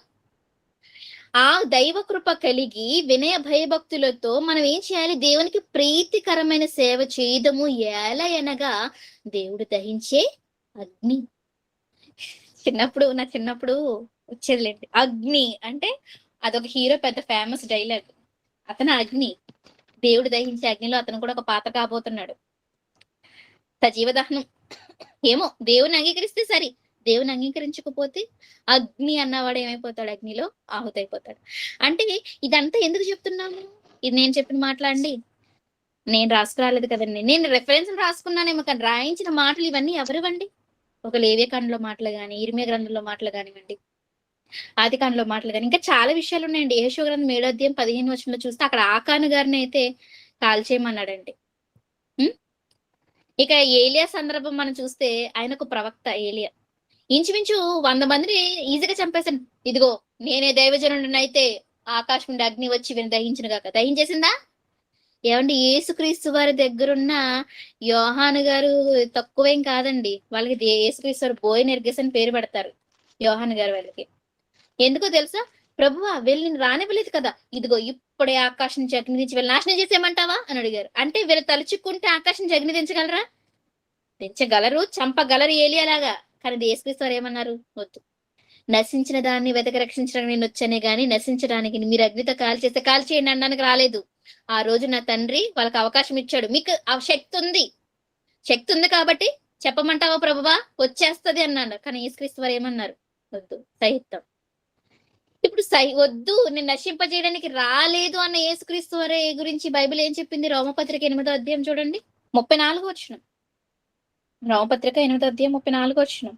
శిక్ష విధించువాడెవడు? శిక్ష విధించువాడెవడు? ఏ శిక్ష అండి? భూమి మీద ఉండే శిక్షల గురించి కాదు మాట్లాడేది. శిక్ష విధించువాడెవడు? చనిపోయిన క్రీస్తు యేసే. అంటే ఇప్పుడు మనలందరినీ కాల్చడానికి సిద్ధంగా ఉన్నది ఎవరు? మన కోసం ప్రాణం పెట్టిన యేసుక్రీస్తు వారు. అంటే భూమి మీద తన శిష్యుల్లో ప్రభు ఆకాశం నుంచి అగ్ని కురిపించమంటావా, చంపేయమంటావా అంటే వద్దు అన్న ఆయనే ఇప్పుడు మనల్ని దహించడానికి, ఎవరైతే తన వాక్యాన్ని వినక దేవుని వాక్యాన్ని తృణీకరించి వాళ్ళ ఇష్టానుసారంగా వాళ్ళు బ్రతికారో వాళ్ళందరినీ ఏం చేస్తారు? ఇప్పుడు ఏం చేయడానికి సిద్ధంగా ఉన్నాడు? ఇదిగో ఎడమ వైపున శపింపబడిన వారు ఇందాక వచ్చిన తీసాం కదా, మత్తయి సువార్త 25 చదువుకున్నాం కదా. ఇదిగో ఆయనే అంటున్నాడు స్వయంగా, వెళ్ళండి నిత్యాగ్నిలోకి వెళ్ళండి అని. ఎవరు చెప్తున్నారు? అదేంటి ప్రభు, నువ్వు 2 చేతులు చాచి దగ్గరికి రమ్మంటావు గానీ అదే చేయి చాచి అటువైపు వెళ్ళిపో అని చెప్తున్నావేంటి? అవును, నేనే రక్షించడానికి వచ్చిన నేనే ఇప్పుడు శిక్షించడానికి వస్తున్నాను. రక్షకుడు ఎలా అయిపోయాడు? శిక్షకుడుగా. ఏ శిక్ష? ఏ శిక్ష కాదు, అగ్ని శిక్ష. సజీవ దహనం చేసేస్తాడు. ఏమండి, సజీవ దహనం చేసేస్తాడా దేవుడు? చేసేస్తాడు. సజీవ దహనం చేయడానికి కారణాలు ఏవో కాదు. మత్తయి సువార్త 25:41 మీరు మళ్ళీ చదువుకోండి. అంత సమయం వివరించడానికి ఇంకా సమయం లేదు. ఎందుకు వెళ్ళిపోమన్నాడు? ఇదిగో అపవాదికి వాని దూతలకు సిద్ధపరచబడిన నిత్యాగ్నిలోకి పోవుడి, నేను ఆకలి గొంటిని, మీరు నాకు భోజనం పెట్టలేదు. ఎందుకు వెళ్ళిపోమంటున్నాడు నిత్యాగ్నిలోకి? మీరు చెప్పండి. నాకు అన్నం పెట్టలేదు, మీరు వెళ్ళిపోండి అన్నాడు. అంతేనా? నేనేమన్నా లేని చెప్తున్నానా? అక్కడ ఏమన్నాడు? మీరు నిత్యాగ్నిలోకి పోవుడి, నేను ఆకలి కొంటిని, మీరు నాకు భోజనం పెట్టలేదు, దప్పి కొంటిని, మీరు నాకు నీళ్ళు ఇవ్వలేదు, నేను పరదేశిని ఏంటిని, మీరు నన్ను చేర్చుకోనలేదు. ఏంటి వీటి కోసం నన్ను నరకానికి వెళ్ళిపోమంటున్నావు? అక్కడ అదే ఉందా లేదా? దయచేసి మీరు చదవండి, బైబిల్ చూడండి. ఎందుకు ప్రభువా నిత్యాగ్నిలోకి నేను ఎందుకు వెళ్ళిపోవాలి? దేవుని నమ్మని వారిని వెళ్ళిపోమంటున్నాడా? యేసుని అంగీకరించని వారిని వెళ్ళిపోమంటున్నాడా? ఏమంటున్నాడు? నేను ఆకలి గొంటిని, నాకు అన్నం పెట్టలేదు కదా, మీరు వెళ్ళిపోండి. ఏమంటే అన్నం పెట్టకపోతే నాకు అన్నం పెట్టలేదు కాబట్టి నేను నీకు అన్నం పెట్టను అంటే బాగుంది. నాకు అన్నం పెట్టలేదు, నువ్వు వద్దు, నువ్వు వెళ్ళిపో నరకానికి అన్నాడు. ఇంకా నాకు భోజనం పెట్టలేదు, దప్పుకుంటే మీరు నాకు దాహం ఇయ్యలేదు, పరదేశిని ఏంటిని మీరు నన్ను చేర్చుకోనలేదు, దిగంబరిని ఏంటిని మీరు నాకు బట్టలు వేయలేదు, రోగిని ఏంటిని చెరసాల్లో ఉంటుంది మీరు నన్ను చూడరాలేదు. అందుకు వారు ప్రభువా మేమెప్పుడు నీవు ఆకలి కొని ఇండుటే అయినను, దప్పికొని ఇండుటే అయినను, పరదేశి వేయిండుటే అయినను, దిగంబరి వేయిండుటే అయినను, రోగి వేయిండుటే అయినను, చెరసాల్లో ఉండుటే అయినను చూచి నీకు ఉపచారము చేయకపోతేమి అని అడిగేది. అందుకాయన మిక్కిలి అల్పులైన వీరిలో ఒకనికైనను మీరు ఇలాగూ చేయలేదు గనుక మీరు నాకు చేయలేదు అని నిశ్చయంగా మీతో చెప్పుచున్నాను వారితోను. వీరు ఎక్కడ మీరు అండర్లైన్ చేసుకోవాలి, వీరు నిత్య శిక్షకు, నీతిమంతులు నిత్య జీవముకు పోదురు. ఇప్పుడు నరకానికి వెళ్ళడానికి పెద్ద పెద్ద రీజన్స్ ఏమన్నా మీరు చెప్పండి. ఇప్పుడు ఎందుకు వీళ్ళందరూ నిత్య శిక్షకి వెళ్ళిపోమంటున్నాడు? ఎందుకు వెళ్ళిపోమంటున్నాడు? నాకు భోజనం పెట్టలేదు, నాకు నీళ్ళు ఇవ్వలేదు, నేను రోగిని ఏంటో పరామర్శించలేదు. యేసుక్రీస్తు వారు నిజంగా అప్పుడున్నట్టే ఇప్పుడు ప్రత్యక్షమైన నాకు ఆకలిస్తుంది అన్నం పెట్టి అంటాడా? సమరీ స్త్రీ దగ్గరికి వెళ్ళి నీళ్ళు అడిగినట్టు మన దగ్గరకు వచ్చి నీళ్ళు అడుగుతాడా ఆయన? ఆయన చనిపోయిన తర్వాత ఇదిగో మీ దగ్గర ఏమైనా ఉందా తినడానికి, నాకు చేపలు ఇవ్వండి అన్నట్టు అడిగి శిష్యుని అడిగినట్టు ఇప్పుడు మన దగ్గరకు వచ్చి అడుగుతాడా? అలా ప్రత్యక్షంగా ఆ రోజున్న రూపంతో అడుగుడు. వాళ్ళు అదే కదా అడుగుతున్నా, ప్రభు నువ్వెప్పుడు వచ్చావు ప్రభా ఆకలితోటి, నువ్వెప్పుడు వచ్చావు ప్రభా దాహంతో అని అడుగుతుంటే ఆయన ఏమన్నాడు? 45 మత్తయి సువార్త 25:45 మిక్కిలి అల్పులైన వీరిలో ఒకనికైనను మీరు ఇలాగు చేయలేదు, ఒకనికైనను మీరు ఇలాగు చేయలేదు. అంటే క్రైస్తవులుగా మన లక్ష్యం, మనం ఏం చేయాలి అంటే ఏ చందలు ఇచ్చేయటం, దశంభాగాలు ఇచ్చేయటం, పండగలకు డబ్బులు ఇచ్చేయటం, మన డబ్బులతో మనం జల్సా చేయటం, మన పిల్లలు మనం ఆనందంగా తినడం సుఖించడం కాదు చేయాల్సింది. నిజంగా నువ్వు దేవుని ప్రేమిస్తే, నిజంగా నువ్వు క్రీస్తును అన్నయ్యగా సహోదరునిగా నీ పాపాల కోసం చనిపోయిన ఒప్పుకుంటే, నీ కళ్ళ ముందున్న సహోదరుని నువ్వు క్రీస్తును చూస్తే, చెరసాల్లో ఉన్నాడు క్రీస్తు నిమిత్తం, ఆయన రోగిగా ఉన్నాడు, తినలేకపోతున్నాడు, తాగలేకపోతున్నాడు, ఎల్లు పరామర్శించు, అదే కదా అన్నాడు. చెరసాల్లో ఉన్న నన్ను చూడ రాలేదనే కదా అన్నాడు. అంటే ఎంతమంది మనం ఏం చేస్తున్నాం క్రైస్తవులకి, మన తోటి సహోదరులకి ఏం చేస్తున్నాం? ఇవేవి మనం చేయలేకపోతే, ఒక్కరికి కూడా చేయకపోతే అది కదండి అన్నాడు. మిక్కిలి అల్పులైన వీరిలో ఒకనికైనను మీరు ఇలాగూ చేయలేదు, ఒకనికైనను మీరు ఎలాగూ చేయలేదంటే ఎవరైతే యేసును నమ్మిన సహోదరులకి ఇలా చేయలేదు వాళ్ళు ఎక్కడికి వెళ్ళిపోతున్నారండి? సజీవ దహనం కావడానికి సిద్ధంగా ఉన్నారు. అలా దహించడానికి సిద్ధంగా ఉన్నది ఆయన, దహించబడడానికి సిద్ధంగా ఉన్న వాళ్ళు వీళ్ళు. అందుకే మనం ఏం చేయాలో తెలుసా? దేవుడు మనకి శక్తిని అనుగ్రహించిన కొలది, ఓపికనిచ్చిన కొలది వాళ్ళకి ఏం చేయాలి? మనకి ఉంది అన్నం పెడదాం. మన క్రీస్తు నమ్మిన వాడే, అతను లేమితో ఉన్నాడు, వాడికి కనీసం తెగంబరిగా ఉన్నాడు, బట్టలు లేవు, బట్టలు ఇవ్వండి. వాళ్ళకి ఏం చేయమంటున్నాడు? ఉపచారం చేయండి, ఉపచారము చేయండి. మనం చెయ్యాలి. చేయకపోతే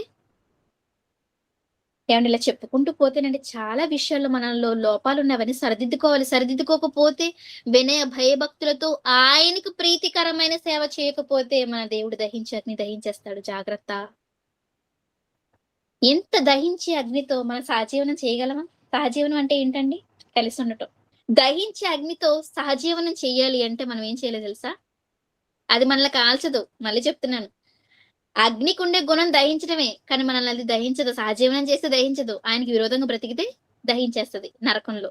ఆత్మని, దేహాన్ని కూడా సజీవ దహనం చేసేస్తారిక. క్రీస్తు రెండవ రాకడ తర్వాత జరిగేది దహించేయడమే. సజీవ దహనమే అందరూ.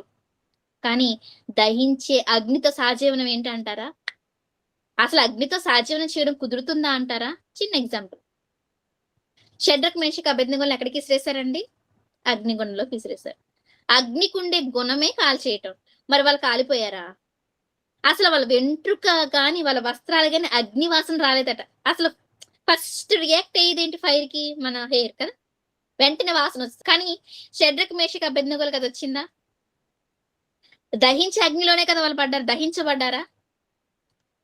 మన దేవుడు దహించే అగ్ని. దహించే అగ్నితో నువ్వు అన్యోన్య సహవాసం చేయాలి. మనకు తెలుసు కదా! యోహాను రాసిన మొదటి పత్రికలో ఇక్కడ చెప్తాడు. మనము దేవునితో అన్యోన్య సహవాసము చేయాలి అని. యోహాను రాసిన మొదటి పత్రిక మొదటి అధ్యాయం 7వ వచనం తర్వాత చదువుకోండి. వెలుగులో ఆయన వెలుగు. వెలుగుగా ఉన్న ఆయనతో మనం అన్యోన్య సహవాసం చేయొచ్చు. అప్పుడు దహించే అగ్నిగా ఆయన మనల్ని కాల్చడు. ఇంకొక రిఫరెన్స్ కూడా రాసుకోండి. యెషయా గ్రంథం 10వ అధ్యాయం 17వ వచనం. మీరు తర్వాత చదువుకోండి. యెషయా గ్రంథము 10వ అధ్యాయం 17వ వచనం. అక్కడ ఏముంటుందంటే వెలుగే జ్వాలగా ఆయన శిక్షిస్తాడు అని. ఆయన వెలుగులో మనం నడిచామనుకోండి, ఆయన వెలుగు. వెలుగంటే జ్వాల. ఆయన వెలుగులో ఉన్నామనుకోండి, మనకి ఏ శిక్ష ఉండదు. అదే ఆయన దహించి అగ్నిగా మారిపోయాడు అనుకోండి, అది మనకి ప్రమాదకరం. ఇవన్నీ జరగకుండా ఉండాలంటే ఏంటి ముందు? మన మనసు మారాలి. అమ్మో! కాల్చేస్తాడు, నరకానికి పంపేస్తాడనే భయం ఉండకూడదు.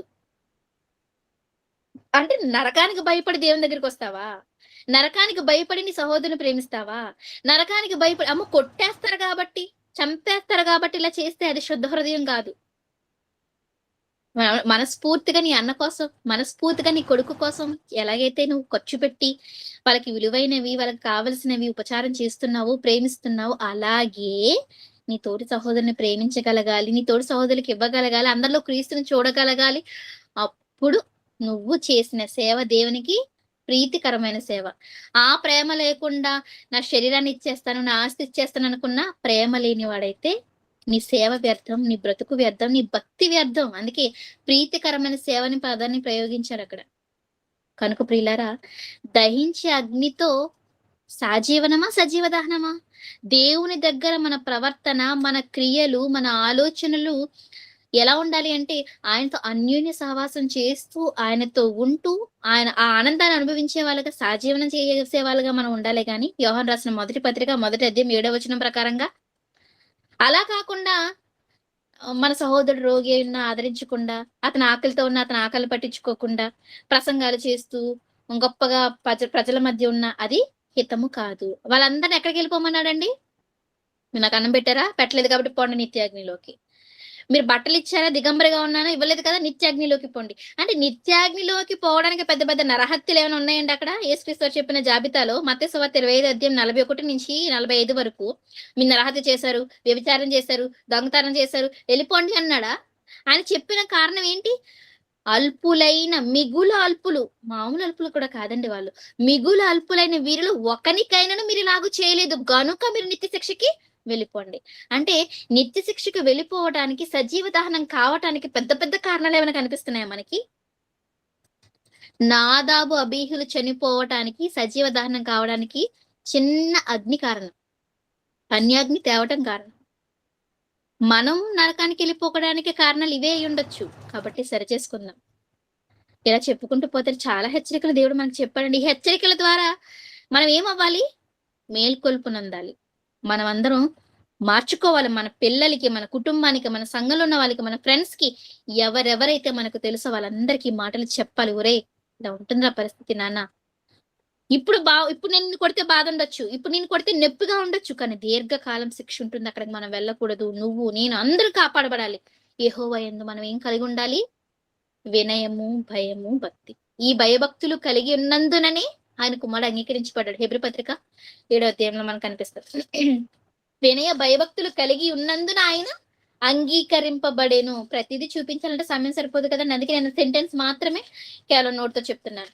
వినయ భయభక్తులు లేకపోతే క్రీస్తు కూడా ఆయనకొద్దు. సిలువెక్కేస్తే వద్దు ఆయన. ఆయనలో కూడా విధేయత ఉండాలి క్రీస్తులో. ఏమన్నాడు? భయభక్తులు కలిగి ఉన్నందున ఆయన అంగీకరింపబడును. ఆయన కుమారుడై యుండి తాను పొందిన శ్రమల వలన విధేయత నేర్చుకొనెను. వినయం లేకుండా, భయం లేకుండా, భక్తి లేకుండా నేను పరలోకం వెళ్ళిపోతాను అంటే అది అసంభవం. యేసుక్రీస్తు వారు పరలోకానికి వెళ్ళడానికి భయభక్తులు, విధేయత అవసరమయ్యాయి. మనమెంత? ఆయన కుమారుడు మరలా. ఆయన కుమారుడు. పరలోకం నుండి వచ్చిన వాడే మళ్ళీ తిరిగి వెళ్ళడానికి ఇన్ని అవసరమైతే మరి భూమి మీదకి నేరుగా వచ్చిన మనం ఏం చెయ్యాలి? జాగ్రత్త, ప్రవర్తన, ఆలోచనలు, మాటలు. మనం ఏదైనా ఒక క్రియ చేస్తున్నామా? వాక్యానుసారంగా ఉందా లేదా? హెచ్చరిక ఎవరు చేస్తారు?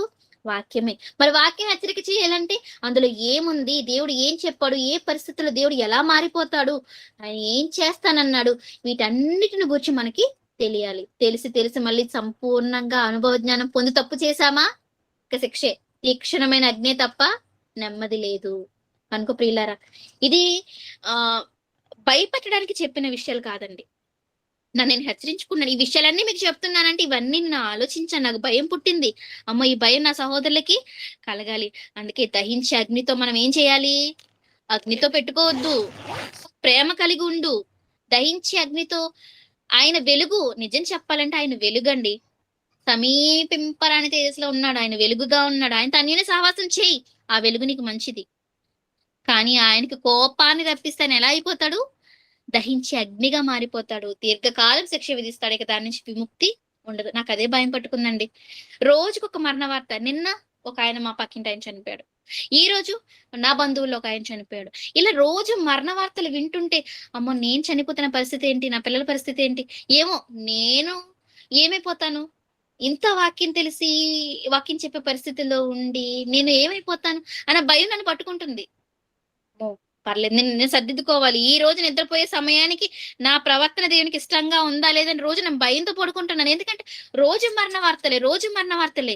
చుట్టూ ఉన్న వాళ్ళకి చెప్తాను, ఇదిగో మనం ఇలా ఉండకపోతే అయ్యో మనం ఎప్పుడు చనిపోతాం మనకు తెలియదు. హెచ్చరిక. అదే కదా చెప్పాడు. సహోదరు, మీరు ఎక్కడో ఉన్నారండి. నేను ఎప్పుడు మిమ్మల్ని ముఖాముఖిగా చూడలేదు. కానీ ఎందుకు ఈ మాటలు చెప్తున్నాను? ఇప్పుడు నేను మిమ్మల్ని ముఖాముఖిగా చూడకపోయినా, మీతో నాకు ఎటువంటి సహవాసం లేకపోయినా, ఏమో చనిపోయిన తర్వాత నేను మిమ్మల్ని చూస్తానేమో, మనందరూ ఒకే చోట ఉంటామేమో, నెమ్మది పొందుతామేమో. అరే తల్లి, నువ్వు ఆ రోజు ఇలా చెప్పావు కదరా నాన్న, నువ్వు ఇలా మాట్లాడావు కదరా నాన్న, నిజమేనన్న. ఈ రోజు నేను ఇలా రావడానికి అది కూడా ఒక కారణమైందంటే నేను సంతోషిస్తాను. మనందరూ ఒక చోట ఉండాలనే కదా. ఎవరైనా ఒక చిరునవ్వుతో పలకరిస్తే మనం ఆనందపడతాం కదా. ఇది పరదేశంలో జరగాలి అంటే మనం అందరం వాక్యంతో ఒకరినొకరు హెచ్చరించుకోవాలి, పురికొల్పుకోవాలి. అందుకేనండి ఈ విషయాలు మీతో చెప్పాను. దయచేసి నన్ను క్షమించండి. ఒక పావు గంట ఎక్స్ట్రా అయింది. నాకు 7 నెలల బాబు ఉన్నాడు. బయట వెయిట్ చేస్తున్నాడు, పాలు ఇవ్వాలి నేను. కానీ ఒక్కసారి వాక్యాన్ని చెప్పిన తర్వాత నేను ఇంకా సరే, ఇది దేవుడిచ్చిన సమయం ఏమో, రేపు నేను ఉండొచ్చు ఉండకపోవచ్చు.